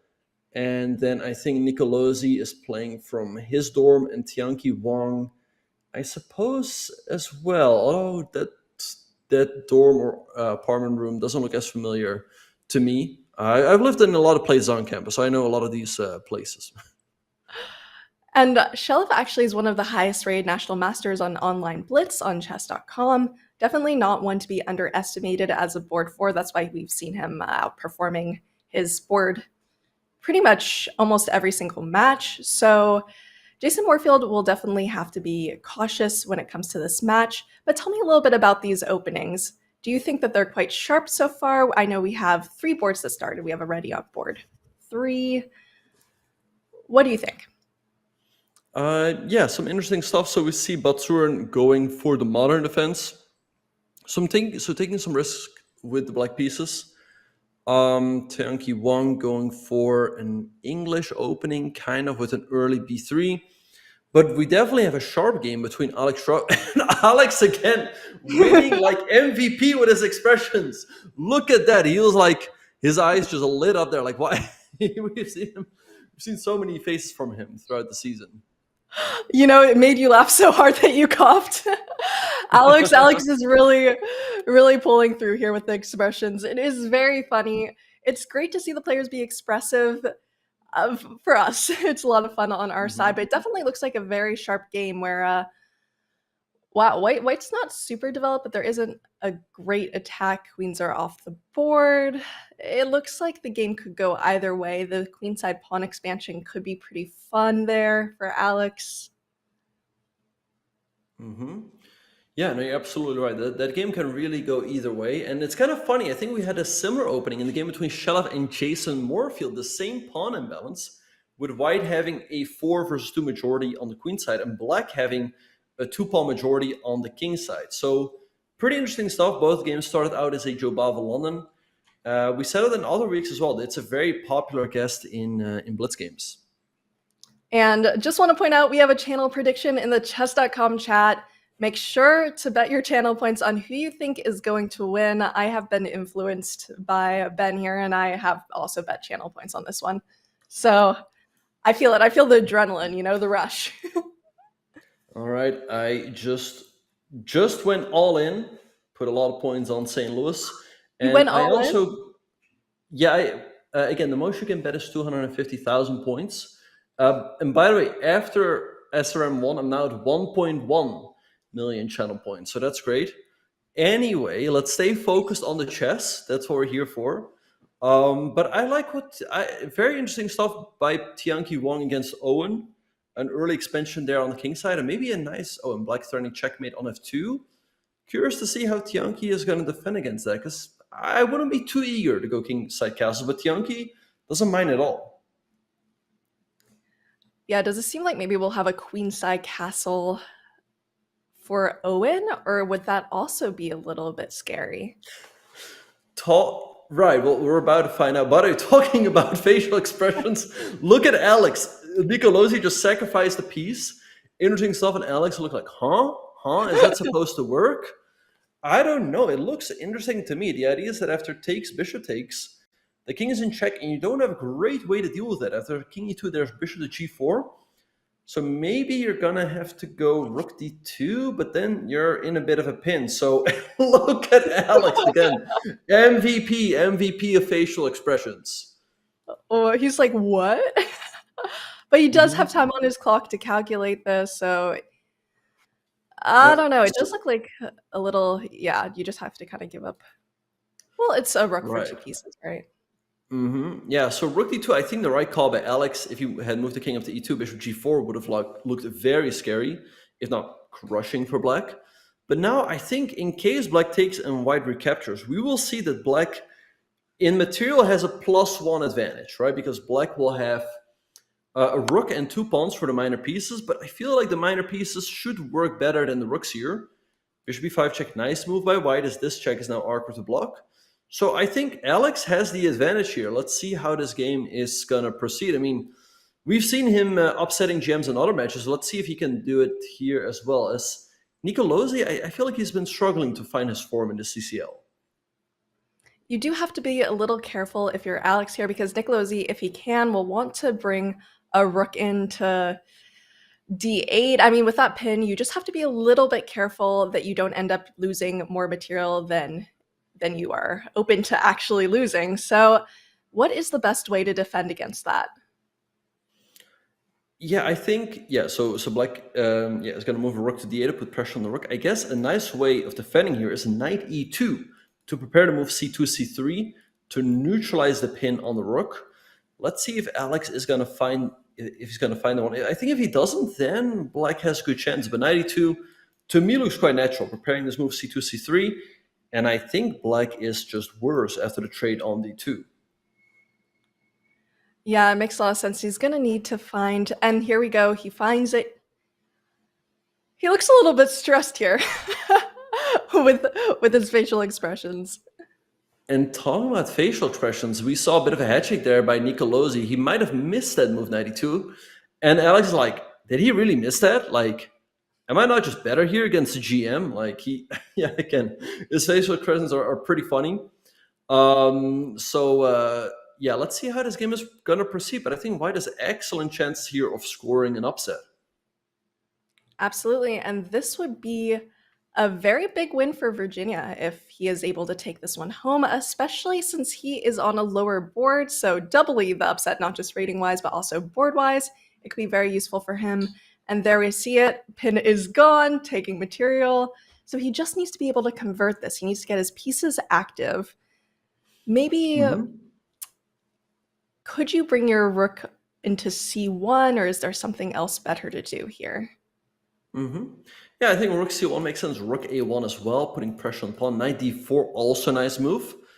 Rook fd8 looks quite natural here, attacking the knight. And then I guess White's going to solidify that knight with pawn to c3. And then a nice idea might be to go like bishop a4 to b3, put some pressure on that black king. And at least for the moment, the rooks aren't too scary. So White firmly in the driver's seat. Yeah, let's see if Alex can put this one away. Yeah, it will be very important to him to be able to do this. It will be a great start for his team, exactly what they need. And he has had upsets before. Alex was doing exceptional, I believe, either the first or second match of CCL. So he's definitely had these upsets before. He is not afraid of Grandmaster opponents, but he needs to be incredibly accurate, because one thing that these Grandmasters do very, very well is creating counterplay. Absolutely, yeah. So we'll see how this game is going to develop. Jules, I think we should go back to the bird's eye view, as there's a lot of developments in the other games. Let's see it. All right, so one game that is standing out to me is board number 4. Shelov is crushing it with the white pieces. He's just breaking through. I mean, he has a 4 versus 1 majority on the queen side. And I think that b7 pawn is also going to drop pretty soon. If that pawn does drop, I mean, White is going to have 4 connected passers, and that should be a pretty smooth win. Knight b3 back, perhaps a little bit timid. But overall, I think Shelov has great chances to win there. And hey, if you're the board 4 and you're beating the board number 1, you're doing some great business for your team. I was going to say it's 4 versus 1 in more than one way here. We might have talked too soon when it comes to Alex's potential victory, because this would be a pretty tough loss for Virginia, who really needed those top boards to be able to at least hold their own here. But Absolutely, who knows? Yeah. Yeah, we saw in the match where Virginia beat Mizzou, Jason actually managed to go 4 out of 4, and they went a long way for his team to get them the victory. But I think he's going down in the very first game. Here, there should be a win for White. I think Knight a5 looks crushing for Shelov. Yeah, the rook on b7 is under attack. Rook b8, Knight takes c6, GG. Rook takes b6, then bishop takes, Knight takes, you take on d8. You pick up the pawn on c6 as well. I think Shelov is on his way to win this game. I mean, again, that's great stuff for the St. Louis team. And it's important to note, this is not even an upset rating-wise. Shelov does have a higher blitz rating on Chess.com, so you can't always trust these board numbers. Sometimes the rating is a little different than what their board number initially indicates, but Shelov is such a strong blitz player. This is definitely his type of position. Whenever he bobs his head, we've seen in the past, he's locked in. Like, he's focused. Yeah, exactly. Now he's just pushing the a-pawn down the board. I don't think there's anything black can do. I think there's simply going to be a win for Shelov. So great news there for the St. Louis team. And yeah, I don't see Jason saving this one with only 17 seconds on the clock. And I'm just looking at Jason's camera here, and his lighting is just bringing me back to dorm room lighting. That was like the quintessential dorm room lighting, that kind of like depressing fluorescent lights glaring down at you. I understand why Slooh is playing in their team room. Yeah. Yeah, I think what a lot of students do is they put up those LED lights. We hear a7, rook b1, Shelov rook b8, and that's GG. I mean, you're not even giving up your knight for the pawn. I mean, White's going to simply get a queen on the board. So this game is over. We're about to see resignation, and Shelov takes the lead for St. Louis. And it looks like also in that game between Nicolosi and Alex, Nicolosi is managing to come back from that position. This is not looking good for Virginia. Yeah, as Nicolosi has managed to create 2 passers on the queen side. He's now pushing them forward. His rook is under attack. He moves with the c4. But if black is able to go a5, a4, a3, I think white's simply going to lose. So not looking good for Alex. And also St. Louis is doing well on the other boards. Botsuren winning on board number 2. And Tianqi Wang also doing great on board number 3.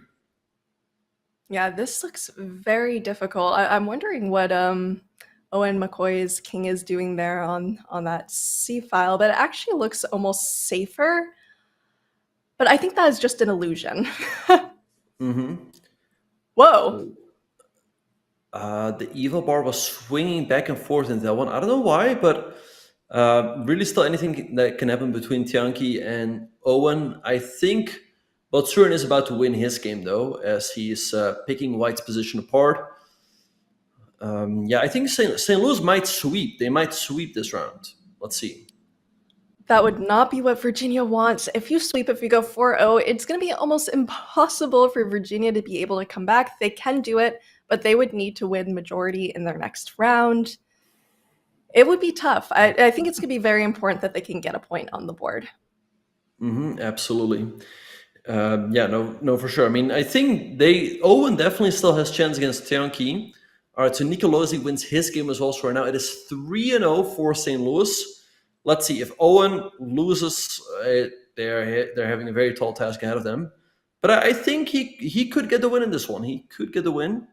Let's see if he will manage. But both players super low on time right now. And it's interesting, when we still see the cameras, we can see the players, I believe, looking at their teammates' games. It can be a bit nerve-wracking. Yeah, and I think Owen made some mistakes as he was getting low on time. White up a piece here, but black having 3 pawns. But I think the extra piece here is definitely better, as black has a lot of weaknesses. Wait, some crazy stuff. This game can still go either way. I don't like what Tianqi Wang has done, and now he loses another pawn. Wow, let's see what's going to happen. Yeah, but these passed pawns look pretty powerful here. All right, but rook a6, good move by white, stopping black from advancing further. And maybe if he has the chance, he can go after the g-pawn. Well, if he goes after the g-pawn, maybe... No, you can't even really bring your king in that easily. Yeah, this is really tough for Owen here, especially with 14 seconds on the clock. Wait, so the computer's saying white is winning, but I'm wondering how. I think bishop d5, going after the a-pawn. After check king e5, I mean, this looks like a lost king and pawn endgame. Yeah, Tianqi taking his time. Bishop d5 here, I think, clinches the game, and he finds it. And white's going to have to sacrifice their rook, but then, yeah, you are not in time, and they're going to take the pawn. And we see it. Look at this endgame technique. Tianqi is going to be taking home the victory, gets his king in time, and that is a clean sweep for St. Louis. What a start for Slooh. Yeah, no, great start for them, 4-0. So Virginia has a really tough task ahead of them. I honestly don't see them coming back. I mean, the St. Louis team is looking strong. Again, their board 4 is 2880 in Chess.com Blitz rating. So again, St. Louis is a force to be reckoned with. So looking really tough for Virginia. But never say never. Anything can happen. They're going to need to at least come back to get an even score next round. If not more, it's going to be a very tough task. But we will see if they can do it. I know. Ben does not have a lot of faith because he placed a lot of channel points. I do think that we have yet to see a comeback in CCL, and it could definitely happen. Yeah, well, let's see. All right, so here we have the pairings for round, or these were the pairings for round number 1. Yes, St. Louis winning on all of the boards. Again, if Virginia wants to have any chance, Jason is going to have to score points. But yeah, losing against the board number 4 is not a great start. But again, Shelov is no pushover whatsoever. So this is a strong Slooh team. It's absolutely a strong Slooh team, especially when you look at Blitz. I mean, Virginia's really going to need to pull together everything they've got. Jason Moorfield has had a great performance so far in CCL. He'll need to not let this damage his confidence in this and be able to continue on taking points for his team. Otherwise, I think Slooh could win by round 3. Yeah, they very well could. They very well could. If they extend their lead even just by 1 point, it would be over after 3 rounds. Anyway, here we have the pairings for round number 2. We see Batsurin playing with white pieces against Alex. I'm sure we can expect some facial expressions there by Alex. Nicolosi playing with white against Jason Liu. Tianqi Wang playing with black against Jason Moorfield. And Shella playing with black against Owen McCoy. So let's see if Slooh can continue to build on their lead. I mean, hey, if you start 4-0, I personally would smell blood. I would try to go 16-0. Absolutely, especially with those tiebreak points. As you pointed out, they are currently tied for second, so tiebreak points are going to be very important. All right, and we are off. So we see Batsurin opening up with 1d4, and Alex responding with the King's Indian. And why going for the fianchetto setup, so c5, d5. Now black could turn the game into a a Benoni with e6. Let's see if that's what Alex has in mind, and yeah, there we have it. And we've seen the Benoni before. I think we've actually seen it from him playing it. So this might be one of his pet openings here. But I know a lot of people really like the Benoni, but when you look at it, it just looks like a lack of space to me. Yeah, the Benoni is not an easy position at all. I feel like against the g3, against the fianchetto, it is one of the few setups from white against which the Benoni is acceptable. Otherwise, of white, I think the most ambitious approach against the Benoni is with like e4 and f4. But here, black, as you said, has a little bit less space. But given the fact that white has that bishop on g2, black has better chances of getting the desired b5 push-in. So what black often does here is, let's say, a6. White is going to stop b5 with a4. And then knight bd7, followed by rook b8 to prepare that b5 push. So let's see if we're going to see something like that in the game. We definitely might. If he's been playing Benoni for a while, which I believe he has, he will definitely know all of these ideas go for typical plans. That's a interesting rook there. Yep. So like I said, black has less space. So therefore, it is understandable that Alex wanted to trade off a little bit. The rook on e4 was under attack, so he moved the rook back to e8. Let's see what Batsurin is going to do here. Moves that come to my mind is something like bishop f4, putting pressure on d6, or e4, to continue to grab space in the center. Let's see what he's going to do. And for black, it's a little bit difficult to see the best way to develop here in this position. And we see it, bishop f4, putting pressure. Oh, and bishop develops to g4. All right, so let's see what Batsurin is going to do here. One move that looks interesting to me, I don't know if it's good, is the move knight d2, with the idea that you want to go knight c4, or knight e4 to put a lot of pressure on that pawn on d6. Now with knight e2, you do hang the pawn on e2, but in case black takes, you can go knight e4, attack the bishop on e2 once more, and attack the pawn on d6. So, I don't know, to me it looks interesting. Let's see if Batsurin agrees. Is it too premature for black to respond with b5? b5 makes sense, grabbing space. Stopping knight c4, but white can also go knight e4. So yeah, let's see what is going to happen. An idea for black to after knight e2 might be to go g5. Then the bishop is going to have to step back to e3. So knight g5 instead, chosen by Batsurin. I think he wants to go knight e4 and put pressure on the pawn on d6 that way. And maybe to go h3 and make sure that black cannot trade off the bishop for the knight. And Alex has his thinking face here.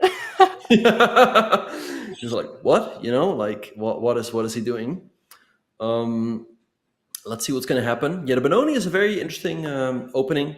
Chances for both sides. h6 here, attacking the knight. After knight e4, then maybe you can go for bishop f5. And this pin is a little bit annoying. It is. If the queen can't really sidestep right away either, which is nice. Okay, knight back. Maybe now you have time for b5. Yeah, I like b5, gaining space. That looks like a nice move. Knight a6, sometimes a move as well. But a lot of things are happening in the other games, Jules. One game... Yeah, so let's go back to the bird's eye view. Wait, what is going on in the game between... Wait, isn't Jason Liu Oh, his queen got trapped. Jules, we need to go to that game between Jason Liu and Nicolas Checa, Yeah, let's because take a look. this started Is there off a queen as a yes, like white was better here to start it off as a Pierce defense, but I don't like this queen dancing around. After knight g3, you're already lost. The queen cannot. The only square it can go to is g4, h3 attacking the queen. The queen moved to e6, and knight g5. The queen is simply trapped. So the only way out for Jason was to take on e4, but this loses a full knight. So Nicolas Checa completely winning here. I don't have any doubt he's going to win this one. So at least that will be great for him. Last week he was really struggling. So starting off with 2 wins will definitely be good for his confidence. Yeah, that was something you were talking about earlier. He was struggling in some of the previous matches, but it seems to be that he's doing very well, and that's also a fun tactic to have. Finding those queen traps are very, very interesting for you. I think it will help him with the momentum he needs to finish off this match. Absolutely. Yeah. So, things looking good here for Nicolas Checa. I think he's going to win. Jules, do you want to go back to the bird's eye view to see what's happening in the other games? Let's take a look, especially since we're looking at Slooh potentially having a sweep this round. Could that still be the case? They can, but I think it is unlikely, because if we look at the bottom 2 boards, Owen has a very nice advantage against Shelov. A5 is terribly weak. Also, the knight can potentially jump into the d6 square. And Tianqi is not doing well against Jason. The pawn on c6 is quite weak, and really the problem for black is that it's really hard to bring that knight on b8 into the game, because the moment you move the knight, you're going to hang the pawn on c6, and if you cannot develop the knight, then it's going to be hard to bring the rook on a8 into the game. So Jason, he lost the first game, but it's looking like he's picking up his good form from the previous weeks again. Moorfield is definitely giving us more this game. Yeah, I don't know. It looks a little unfortunate. Okay, we have the king to f8. Probably just trying to get some modicum of safety here. But yeah, how does that knight ever develop? I don't know. And king f8 by Tianqi Wang. Wow. He didn't want to castle. I guess he wants to castle by hand, as we call it, by going g6 and king to g7. But I don't like it at all. I think Jason, it looks like he's got a crushing position here. And I don't like Shelov's position either. So I don't see a sweep happening. There's actually a good chance that this round might end in a tie, which, I think both teams cannot be too unhappy with. Slooh would keep a lead, but at least Virginia gets some points on the board as well. And those points will be very important should tiebreak come. But boards 3 and 4 of Virginia are absolutely killing it this round. They came to play. Yep. They're gonna need the other boards to put some points on the table as well. In the meantime, Owen is tearing Shelov's queen side apart. Knight takes c6. There goes another pawn. The queen's under attack. The bishop as well. I think black should just be lost. Nicolas is by the way crushing it on board number 2. I expect that game to be over pretty soon. And I really like, Jules, what Jason has done. He maneuvered his knight to the d6 square. Look at that. Oh, that's really nice. That knight is not going anywhere anytime soon. Right. The question remains, though, how are you going to finish this off? I like the move a5, though, by Tianqi. I think his idea is to go rook a7 and maybe swing the rook over along the 7, right? Maybe the c7, maybe the d7. I think Tianqi should consider to go, let's say, rook d8 and just give up the exchange for the knight to at least free up his position a little bit. Yeah, it's unsure if white wants to break because they do have more space right now, and usually the break favors the side with bad king safety or less space. But I am still trying to figure out how to finish them off. It's tempting to do some sort of kingside pawn push, but also that rook on h8 kind of prevents anything dire from happening to black's king there. And by talking about games where one player is getting crushed, I mean, Dambasuren is completely crushing Alex Strauger, bishop b4. This game is about to be over, so that's going to be a point for Slooh. I think Nicolas Checa is going to score points for Slooh. But it's looking good for Virginia. They might get the wins on the bottom 2 boards. Let's see if we they can just put need those like games a away. separate camera for Alex's face at all times. Right, yeah. Yeah, he's really making a name for himself in the CCL. but he is losing this game. Great stuff by Dambasur. And, since chess is very skill-based, sometimes having an expressive face isn't necessarily a bad thing, but where it does count is if you're over the board, you've hung a tactic or something, you don't want to give any clues to your opponent. So I think here in Online Blitz, it's a little easier. Absolutely. Yeah, but some players, they do have the Zoom camera open of their opponent to see what they're thinking or their expression. So you could do that to maybe get some information out of them that way. But you're absolutely right. If you're playing over the board, don't be too expressive, because especially if you make a blunder, because first of all, giving your opponent the information that you just blundered is a lot in chess. Yeah, especially people miss things all of the time. Sometimes you zone in on a particular part of the board. You never know what they're going to see or not see there. Yeah, this, look at all those extra pawns there on Owen's board. Yeah, that's a lot. Yeah, looking great for him. He's got 3 connected passers on the queen side. Shelov, he also has an extra knight. That's also quite something. But he's going to have to end up sacrificing it, right? For one of those pawns at least. No. I'm saying white. White has an extra knight. Oh, and all white the has an passers. extra knight? Okay, never mind. It's done. It is dead winning, yes. Oh my, No. unfortunate. He's still playing on for his team there then. But yeah, that does not look pleasant at all. I was like, oh, maybe counterplay. Nope. Right, and talking about positions that do not look pleasant, look at that game between Jason Moorfield and Tianqi Wang. Great stuff by White, bringing all of the pieces to the king side. Black is getting crushed. I said it. I think Black really had to give up that one of the rooks for the knight on d6, as now White is having an attack for free pretty much on the king side, and I don't think Black is going to be able to hold on for too much longer. Yeah, definitely not. And that means they will tie round 2, but that also means that St. Louis still has a 4-point advantage, which is pretty insurmountable, but a good comeback from Virginia for this round after getting swept last round. Yeah, so Tianqi fighting in this game, he's down a pawn now, but at least maybe his knight can activate itself on the next turn, knight d7. But yeah, great stuff here by Jason. Slowly but surely bring his pieces into the game. So let's see how he's going to try to finish this one off. I like h5. I like rook takes g6 perhaps as well. e6, also nice move. Can you take... Black has rook g7 at the end. So maybe you shouldn't rush with taking the pawn right away. But maybe you have... No, you knight f7 is too soon? Right, yeah. Anyway, d5 here by Jason. He still has a dominant position, but he's getting a little bit low on time. That is really the only chance for Tianqi. In the meantime, by the way, Shelov is playing on against Owen.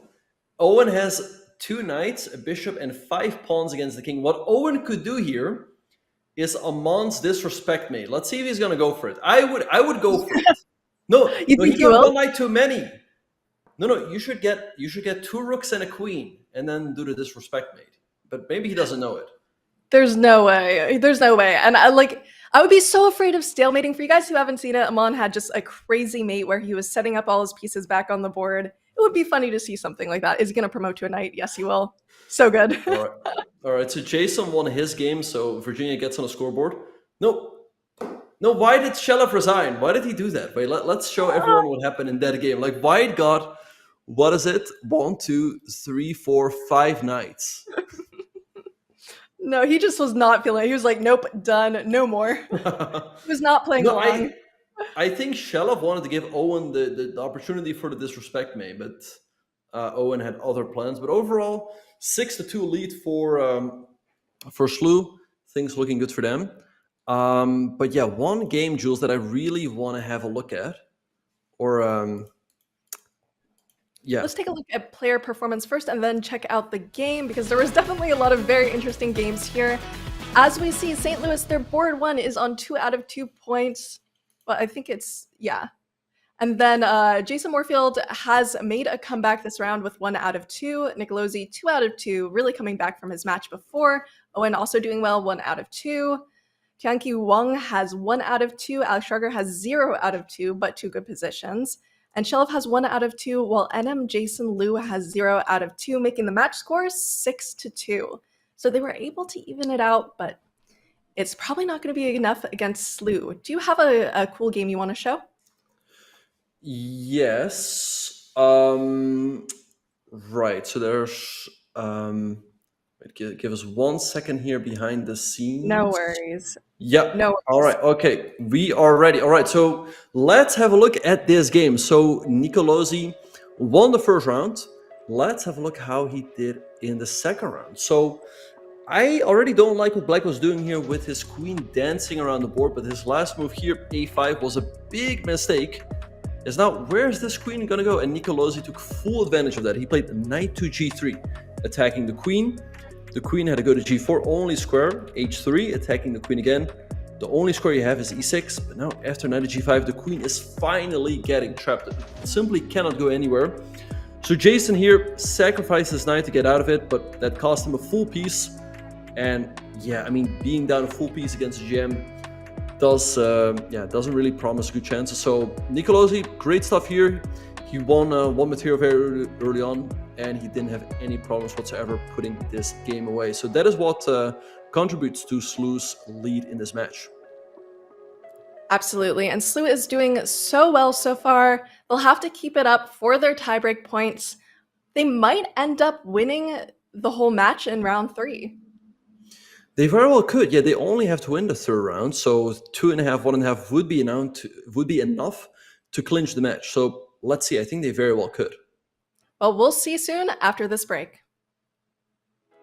Do you think you're a better chess player than me? Oh, we're starting. Oh, wow. You're just throwing it right back to me. Yes, unequivocally. I think I'm a better chess player than a lot of people who I'm not higher rated than. Seen a lot of increase in blood pressure. Okay. I'm staring over there to see the answer. Okay. Does that mean... This is good. Does that mean... I mean, there's a little deception indicated. Oh, wow. I don't even know I'm lying. Okay. That's a deeper problem. I think you're trying to pump up yourself, maybe. Oh, I'm not trying to do anything. I'm probably just probably scaring me. Yeah. Would you rather be competing in events than covering them? No. You love covering them? Yeah. Yeah. It's truthful. Have you ever considered quitting your chess creator career to pursue another career? Maybe, but not anytime soon. But you have thought about it? Yeah, of course. Truthful. Have you ever pretended to know a celebrity, even though you've never actually met them? No, I don't think so. Why would I ever do that? I don't know. Just asking. Don't see anything there. Okay. Okay. That's good enough. Maybe. I don't know. There you go. I love it. Are you afraid to chess box? Yes. Yes. Depends on the... Yes. Do you like Andrea Botez? Yes. A little bit. I mean, you know, just... She's not terrible. What, is he lying on that? Well, not when he says he's not terrible.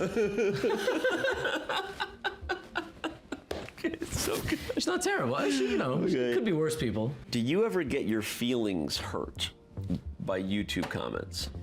Never. Truthful on that. Do you ever get your feelings hurt by any social media comments toward you? No, not really.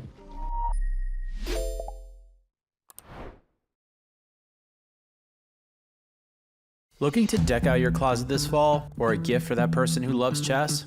We've got you covered in our all-new merch store. Literally. Never forget that it's always chess o'clock somewhere, with clocks in a brand new colorway. And keep your mouse speed on point with a classic green or bubblegum pink mouse pad. Oh, Middens wants to say something too. She says, check it all out at chess.com/shop. And yeah, you might want to do what Middens says.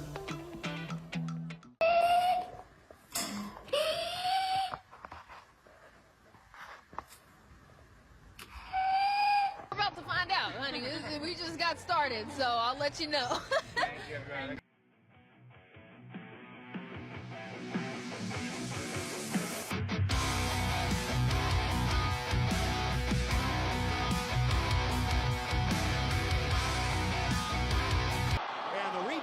match or two. Still an opportunity with a minute to play.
Welcome back to the Collegiate Chess League Fall 2024 season, brought to us by our sponsor, Susquehanna.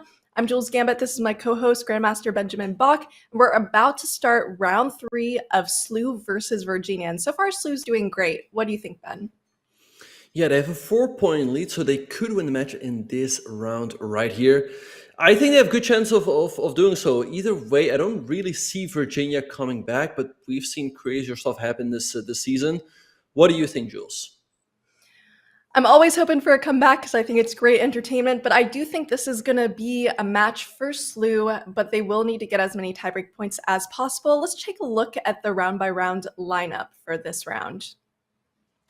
All right, so I think these might actually be the pairings of last round. We saw Batsurin taking down Alex Schrager, Nicolas beating Jason Liu with white, and Tian Qiwan going down against Jason Moorfield. Shelov went down against Owen McCoy.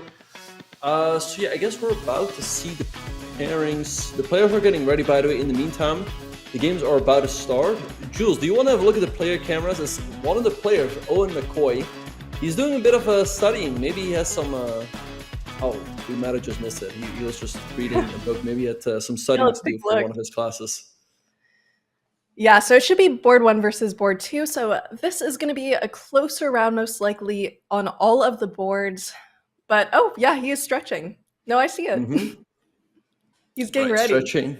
He's getting ready. Yep. So, yeah, tough situation for Virginia. They're down in the match.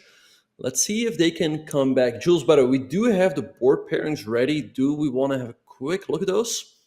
I think the game has started, but we do see Owen McCoy against Batsurin, Nicolas against Jason Moorfield, Jason Liu against Tang Qiwang, and Alex Schrager against Shelov. So... we'll see what happens there. Okay, taking a look. Is this going to be a Benko?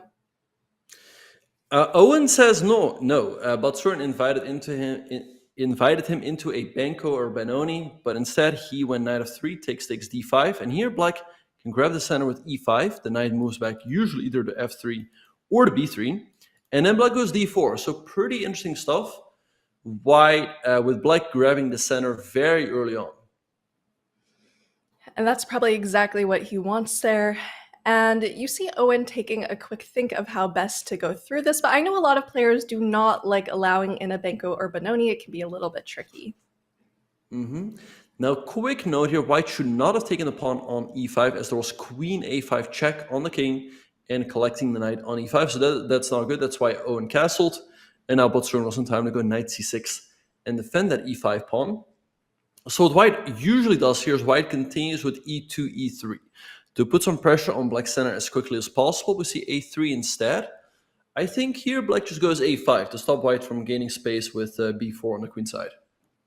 Yeah, I do think Owen is out of book here so far. Probably didn't expect having to decline some sort of Benko Benoni. But it does look like Botsurin is doing quite well here. On the other boards, what opening was this? On board 2, was this Roy Lopez? Yes, and we see a Jobava London between Shelov and Alex. We had a bit of a repetition earlier, and wait, what is Shelov doing? Is he like happy with the draw? Like he's like overhead in the match? I don't know. I think he should just keep trying to win. You know, why not? But it's funny, they repeat once and then he plays a different move. Well, maybe he's just trying to gain his time. What is that saying? It's like always repeat when you can to like gain time. I don't know. I feel like that's a thing. But yeah. Go ahead. Yeah, I've heard that saying as well. I think there's a few reasons why you should repeat. Well, I think you should repeat if you're down on time, because usually if you play a classical game, there is a 30-second increment. So you get, if you repeat the moves, so you know, one move back, one move back and forth, you gain, that's 2 moves, that's an extra minute on your clock, right? Also, you might get closer to the time control, to move 40. So there's that as well. And there is that psychological effect of showing who's the boss, so to speak, because you show that you want to keep the game going. I think that's part of it as well. That's true, especially when you're the lower rated player or in a slightly uncomfortable position. To see that repetition, you're really hoping they go for it. And it can be kind of a blow if they don't, but you have to be careful because people do accidentally walk into threefold repetitions all the time. Mm-hmm. Yeah, so, you know, don't repeat too much. I mean, you're also giving time to your opponent. Anyway, so all of the games are in full swing. I like Botsurin's position. He's got a nice center, also bishop pair. I think Nicolosi is doing pretty fine. He's got a lot of space on the queen side. Then on board number 3, almost all of the pieces still on the board between Tianqi Yuan and Jason Liu, but Tianqi up 1.5 minutes on the clock. And the game between Shelov and Alex looks approximately even. Yeah, so it could be really anyone's round, but Virginia has to pretty much sweep this round in order to tie. It's going to be very difficult for them, but, you know, anything's possible. Mm-hmm. Yeah, and of course it would be great for them to sweep this round and even up the score. Looks unlikely to me. However, still, if they would win this round by 1 or 2 points, they would cut into that deficit and give themselves a chance going into the final round. Whereas, we've said it before, if they lose this round, even by 1 point, the match is over. So, yeah, it is of the utmost importance that Virginia gets some points on the scoreboard here. Otherwise, yeah, it could just be over. And not only just for this match, but also for tiebreak points, they're going to need to put every single point they possibly can if they want to make it forward. But yeah, it will be very tough. I'm especially excited about the game Alex versus Shelov because I feel like they both have kind of interesting attacking tactical styles, which I think we could see some explosion on that board. Mm-hmm. Absolutely. Yeah. Overall, I like Alex's position. I feel like the pawn on c3 is kind of weak. It's on a half open file, so black can easily attack it with rook c8, and that's what Alex does. In the meantime, white does have that knight on e5. Yes, that is nice. But I don't think it is enough to compensate for the for black having the better structure. So perhaps Alex can get a point there. Other than that, I feel like Botsurin doing pretty well on board number 1. And again, I also like what Nicolosi is doing on board number 2. Yeah, it looks like Botsurin's absolutely dominating this position. Wait! What just happened? Oh, sorry. We need to go to this game between... What? Let's pull this up. Do we have a Bocha's Gambit? Holy smokes. And Alex was not happy. Go back. After queen d2, black is a little bit better, but here Alex made a terrible mouse slip. Maybe he was aiming to go queen c7, but he played queen to b6. White takes the queen for the rook, and he also took the bishop, so it's just completely over. And look at Alex, is like, what just happened there? I mean, 100% is a mouse slip. Has to be. Oh, that's so sad for Alex there, and he looks very upset. It's one of the worst ways to lose, honestly, a mouse slip. That is Thinking it's rough. mouse That slip. is rough. I don't know what happened there. I guess, yeah, again, he was aiming to go queen c7. Anyway, or what could have happened is he touched the queen, and then he changed his mind. Maybe he wanted to move the b pawn, but then his queen moved to the b6 rook, because he looks really confused as to what happened. That is another explanation. All right, so yeah, big win there for Slooh. All right, I think also, oh, look at this. Nicolas won a pawn on the queen side. It's also looking pretty good for him, but still anything can happen there on board number 2. Oh, poor Alex there, those facial expressions. But yeah, anything can happen there on board 2.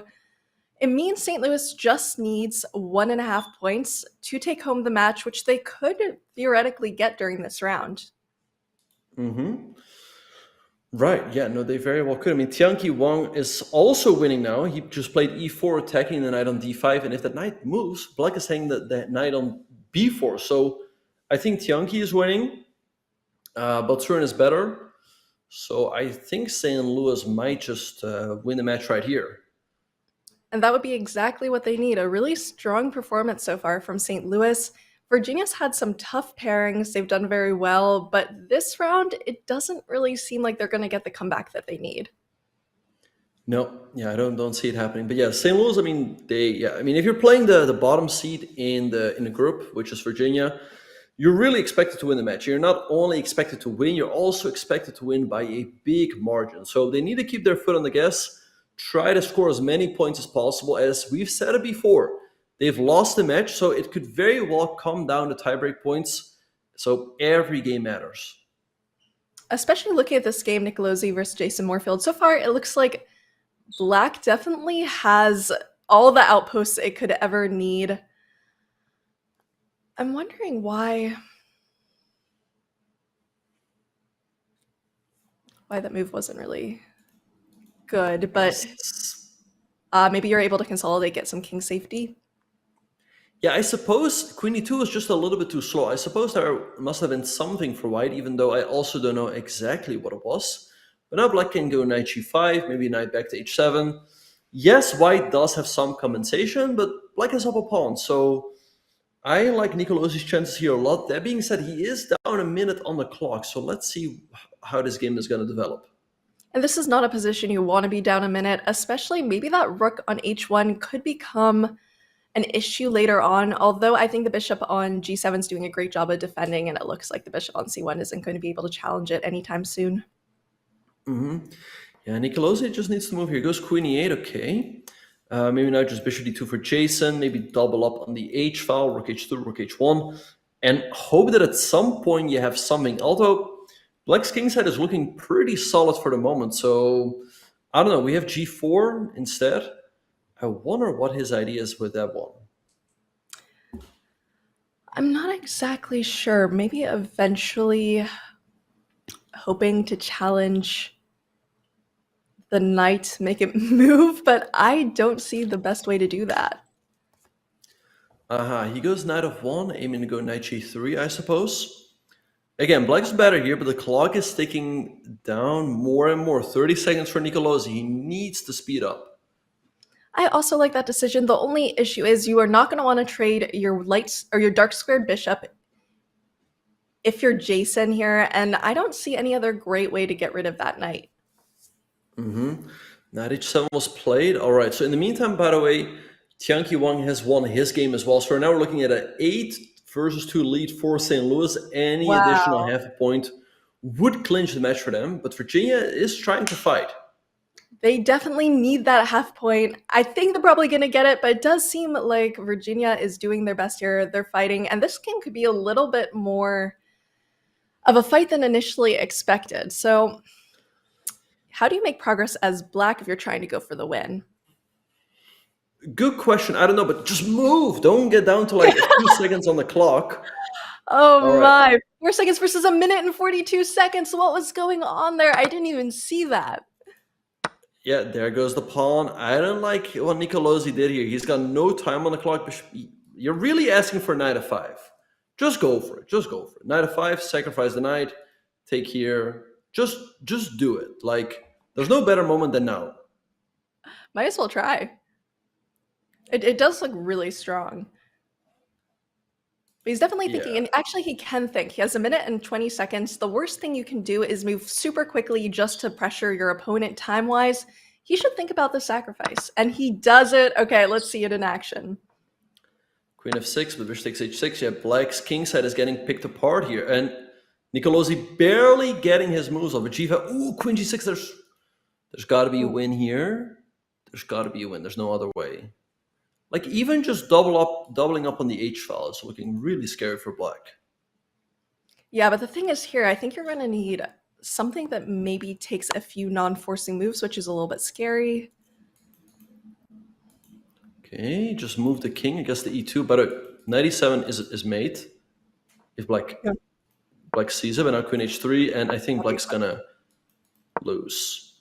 Oh, that's a nice move. Ooh. And you just take. Oh, and you get the pawn mate! Oh, that's beautiful. Beautiful stuff there by Jason Moorfield, but really just due to bad time management by Nicolosi. I mean, he was better, but just got down to seconds, and that is when bad stuff happens. In the meantime, by the way, Batsurin did win his game, so we're looking at a 9-3 lead for St. Louis, so they have officially won the match. St. Louis has officially won the match, and we actually did see Moorfield's face. He looked a little bit upset. Maybe that's because he saw the eventual score. But he played a good game, so it is 9-3 in favor of St. Louis. They've taken home the match, and by a pretty wide margin as well. Yep, 9-3, not a bad score. So we see Batsurin 3 out of 3, and all of the others on 2 out of 3. So great team performance by them. For Virginia, Jason is doing fine. He is on 2 out of 3, but the others are struggling to get points on the board.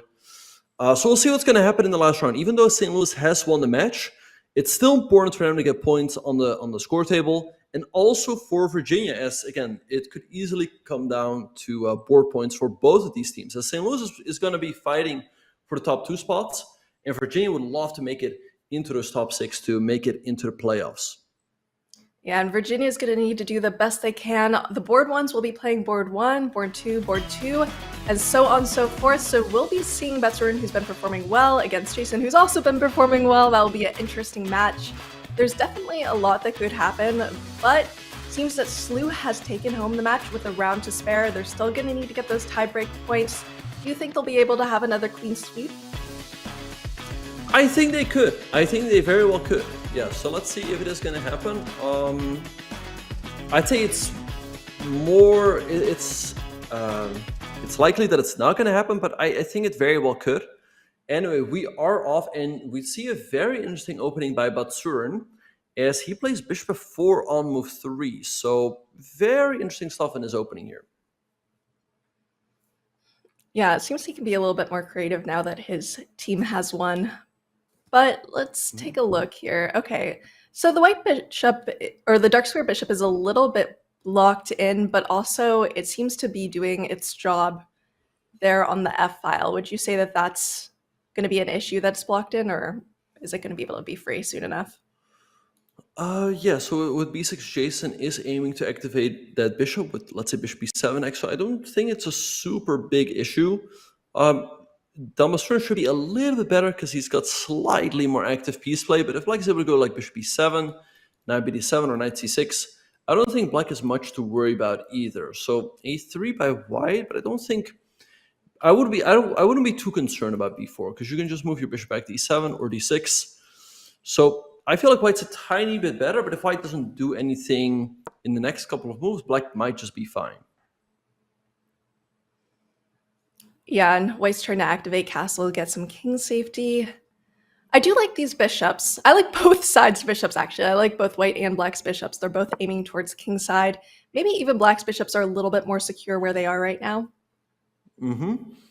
Yeah, but the white's bishops are slightly more active, right? With the bishop on f4, looking into the black position. Rook e8 played by Jason, threatening e5, attacking the bishop, and he could follow that up with e4. That would fork the bishop and the knight on f3. So Batsurin needs to keep that in mind. Maybe move his bishop to g5 or move it back to g3. Let's see what he's going to do. Another idea, by the way, for Jason now could be to meet b4 with bishop to fa, but Balsurin takes on d5. Let's see how Black's going to recapture. All right, I'm moving back. I guess we don't quite have the e5 push just yet. So it technically does do the job he intended. I don't actually love where the knight placement is here for white. I'm thinking if maybe if he has time, there'd be a better way to reroute the knight to b3 or something, just get it a little bit more active. Yeah, so knight e4 is a move here, taking the bishop, or knight c4, queen a4 as well. So let's see what's going to happen. But throwing a tiny bit better. In the meantime, Jules, do you want to go back to the bird's eye view to see what's happening in the other games? Yeah, let's take a look. All right, so St. Louis has already won the match. Let's see how Virginia will try to fight back and at least get some board points. I think they're doing a decent job. I mean, I feel like they have chances in most of the games. Especially, I like what Jason Liu is doing. He's having the bishop pair and more space. Yeah, I guess knights on the rim aren't always dim here. And you do usually hear not to allow this queenside pawn push, but I guess you can kind of just, advance your b pawn and you're totally fine. Yeah, I feel like a5, a4 wasn't that effective by Shalev. So he's definitely worse than that one, but still anything that can happen there. Nicolosi a little bit better against Owen, white having the two bishops and more space. And Jason just set the board on fire. Big blunder there by Batsurin. Knight takes e3. That's a nice shot by Black. And look at Jason. He's smiling. He's like, yeah, for sure he missed that. Tactics. You're going to end up, once you take, you're going to end up checking the king, gaining a rook. Actually, not even, it's pretty clean because the queen cannot take back since that rook on the c file is also defending. So what do you do? Oh, and you're in a fork as well. Wow, this is like a whammy. Yeah, I don't know what you do here. I'm looking for ways for white to keep the game going, but honestly, I don't see it. Maybe you go knight takes c5, knight takes d1, and knight takes b7, but then rook takes d1, rook takes c1, sorry. And that's the path Batsurin is going down. So after knight takes d1, he's aiming to go knight takes b7. But Black can take on c1, take on d8. I don't know. It looks lost to me, but maybe he has something in mind. Yeah, it looks like it's going to end up needing to be a queen sacrifice of some sorts. If Black just takes on d1, you take on b7, can the queen just move out of the way and you're fine? Or do you run into something else? Do you lose too much material? Right. If you move the queen, then white can take the knight on d1, and white will have 3 minor pieces. So let's see what Jason is going to do. He can take on c1 as far as I can see. I don't think white has a way to win the material back there, but the knight on d1 will be in a pin. So yeah, that is the path he's going down. But yeah, for now, white is down the exchange and the pawn looks lost. Bishop f4 can still be met with rook a1. I don't think you have anything. And bishop e2 can be met with a move like knight c5, as then the rook on d8 will also be defending the knight on d1. So not looking good for Batsurin here. And that was a nice spot that all these defenses exist. Otherwise, it would be possible to gain back that piece. So some good tactical vision there by Jason. Yep, nice spot there. But then bishop f4, rook a1, saving the rook. You can, by the way, also, I mean, knight takes b2 is a move, but you give away some of the material advantage. So I think just rook a1, and you're up a lot of material. Yeah, it's tough because you feel like you should have something here if you're Batsurin. And you feel like you should have some sort of save, but you don't. So he did go knight takes b2, but now white is only down a pawn, so maybe still some chances to hold. I think the knight's going to have to jump back to d3, but still, Black is looking really good here as he's up a pawn with a good position. So Jason having really good chances of getting a win here. In the meantime, by the way, Tianki has already won his game. Oh, wow. Okay, so we have another point for Slooh. That is quite Quite the advantage. Very good for tie breaks here going into round 4. Yeah, that's exactly what they need to do. So it seems he's happy about that. And Alex is still confused. Right. Even when his games are over, he is expressive, and that's what we're seeing right here. But overall, Tianki did a pretty good job. I think he scored 3 out of 4, so that's pretty good as the board 3. Shalev, in the meantime, is fighting back on board number 4 against Jason Liu. So let's see what's going to happen there. And the game between Nicolosi and Owen can really go either way, I feel. Something just happened on Jason's board. Yeah, I don't know what Shalev is doing. He's just finding himself in a terrible pin.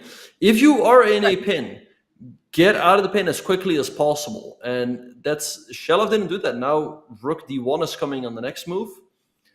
I think Jason is Shalev is just lost here. That is a very interesting saying, because it feels like it should be common sense, but sometimes it's really easy just to take your momentum, play another move, and then all of a sudden, oh no, my bishop's trapped. So maybe he thought he had a trick there. Maybe he thought he had like bishop takes f2 or something.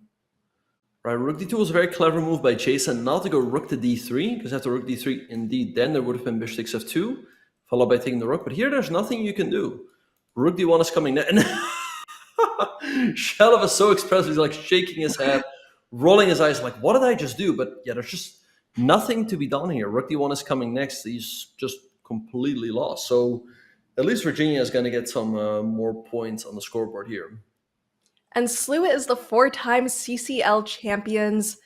They're the 2022 National Chess Champions. Wow, impressive. And the 2022 Pan American champions. So they're used to winning here. And I guess Shalev is the Alex of his team with these expressions. I kind of love that. Yeah. Yeah, the greatest pairing of this match was definitely Shalev against Alex. I mean, a lot of expressions there were to be seen. But yeah, I think he is going down here. So it looks like Virginia is getting a decent amount of points on the score table, as also Jason Moorfield is doing well against Botsurin, Owen doing pretty fine against Kacharava. So we'll see what the final score will be. But I think at the end, I mean, St. Louis was a big favorite to win.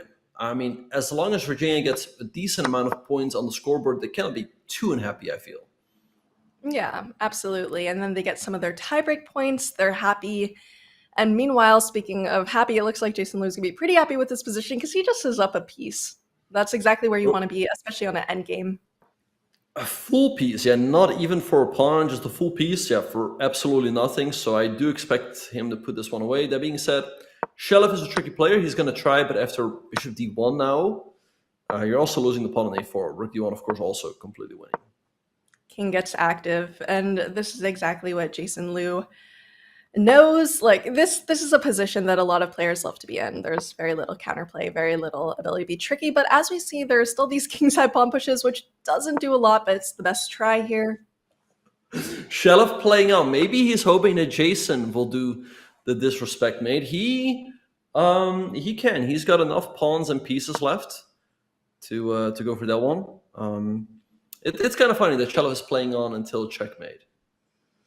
Well, maybe he's making up for last time where he didn't allow his opponent to do that. I mean, I feel like when your opponent starts promoting to like 15 knights, you just let them do it, you know? You see what happens. Sometimes you'll get the stalemate.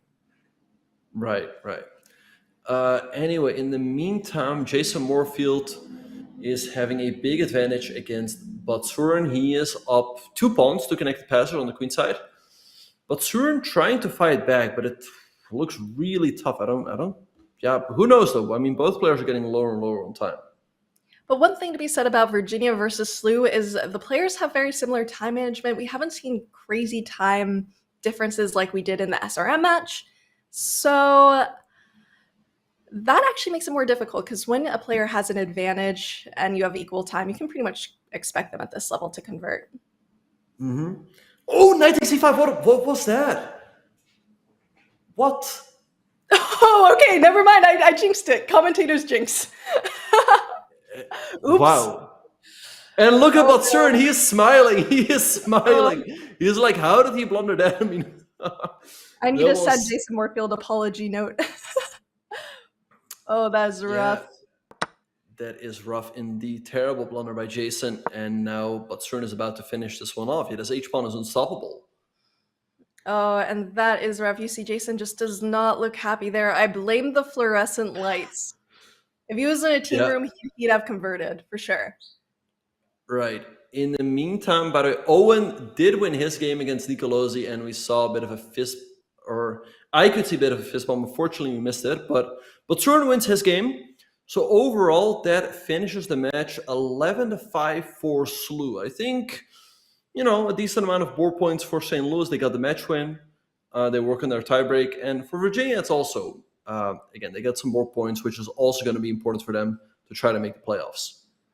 And a very great individual performance from Slooh as well, with their board 1 going 4 out of 4. That's very impressive.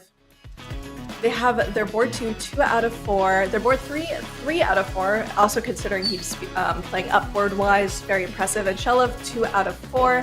Meanwhile, Jason Moorfield did well with 2 out of 4. Owen McCoy also did well, 2 out of 4. Alex struggled a little bit, 0 out of 4. And Jason Liu, 1 out of 4, making it 11-5. I think both teams will be okay with this. Virginia knew they were playing, the 4-time champion. St. Louis has enough points for tie breaks.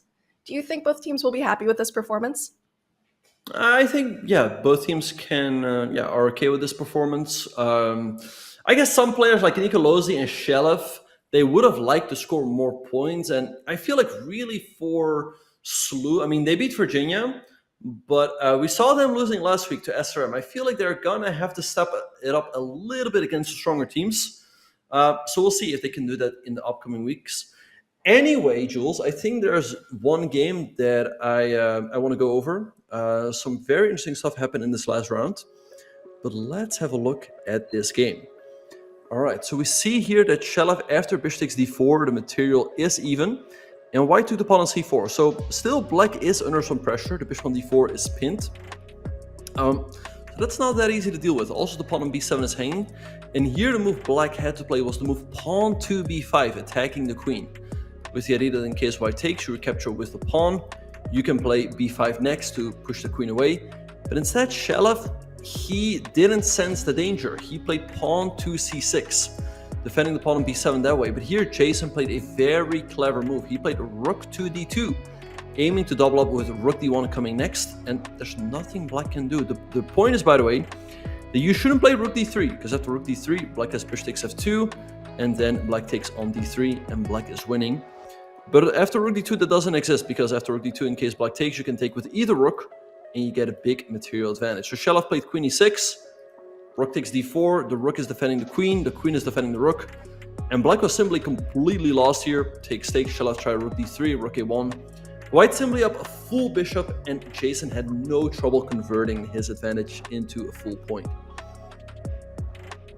Thank you so much, Ben. That was a really cool game. So we will be back with an interview with Slooh board number 1, GM Batsurin, Dan Batsurin. Right after this break, make sure to put your questions in chat. See you soon.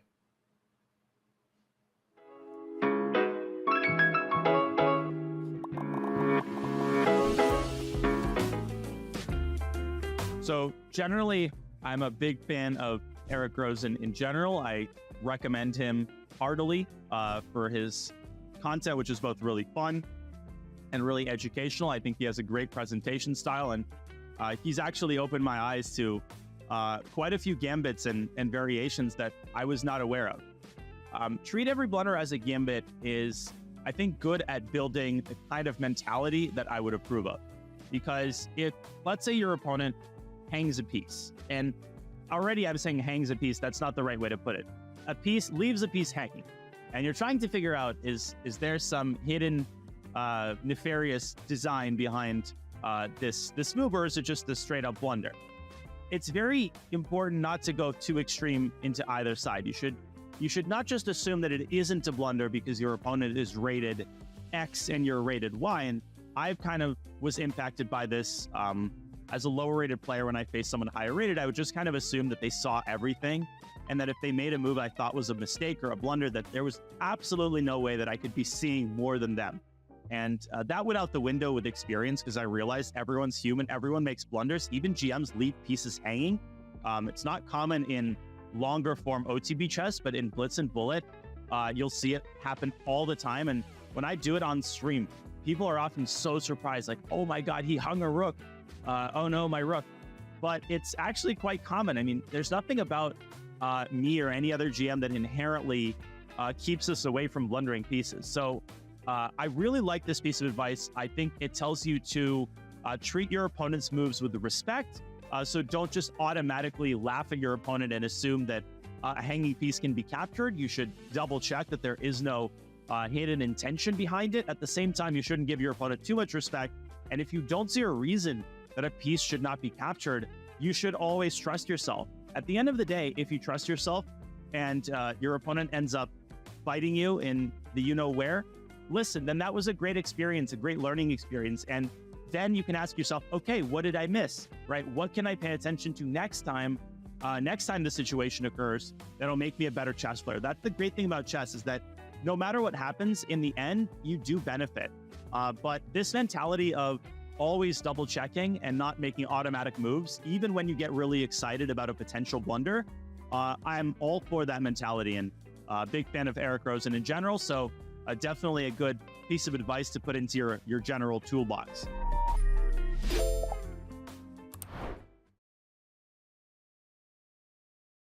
Looking for new ways to enjoy chess? Check out our schedule of Chess.com community events today. Mondays, play Rapid Opening Roulette and expand your opening repertoire with a new opening each month. Tuesdays, compete against other Untitled players in Untitled Tuesday.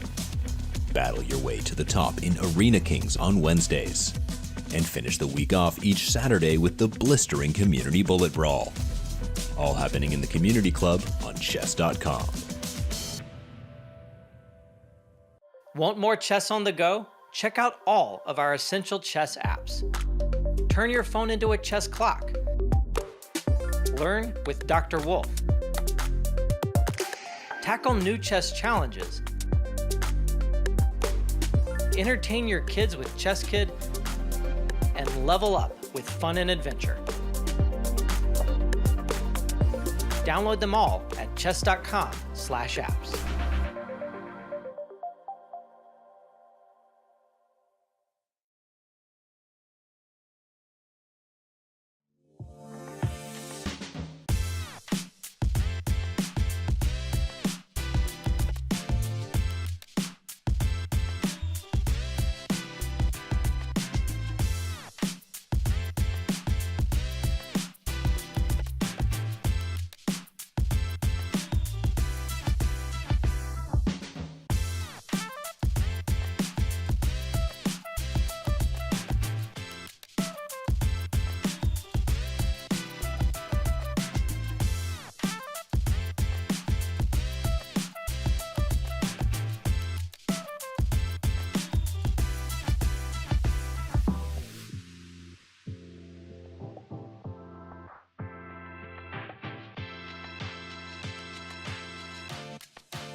Hello everyone, welcome back. Unfortunately, it seems we have an internet issue there with the board one this week of Slooh, so he will be unable to join us for an interview. That being said, we have a lot of interesting matches going on next week, so stay tuned. It will be Mizzou versus UT Rio Grande, Slooh versus Yale, Prague versus SRM, Virginia versus Athens. So a lot to stay tuned for, Ben. What are you thinking about today's match? Yeah, we saw some nice matches today. SRM continuing their perfect campaign, and I think they have great chance of staying perfect because next week they're playing the team at the bottom, Prague. So Slooh also, by the way, they got back with a nice win, and yeah, I think next week they'll have good chances against Yale to build on their momentum. Although Yale is a tough team, not a walk in the park whatsoever. Mizzou versus Rio Grande Valley. I feel like that one, Mizzou is the favorite, but Rio Grande is also a strong team, and I think Virginia versus Athens can be a close one, so lots of action to look forward to. Yes, absolutely. So thank you all for joining us this week. Be back next week. We have a lot of exciting matches. I hope you had fun today, and thank you for joining us for 2024 Fall CCL.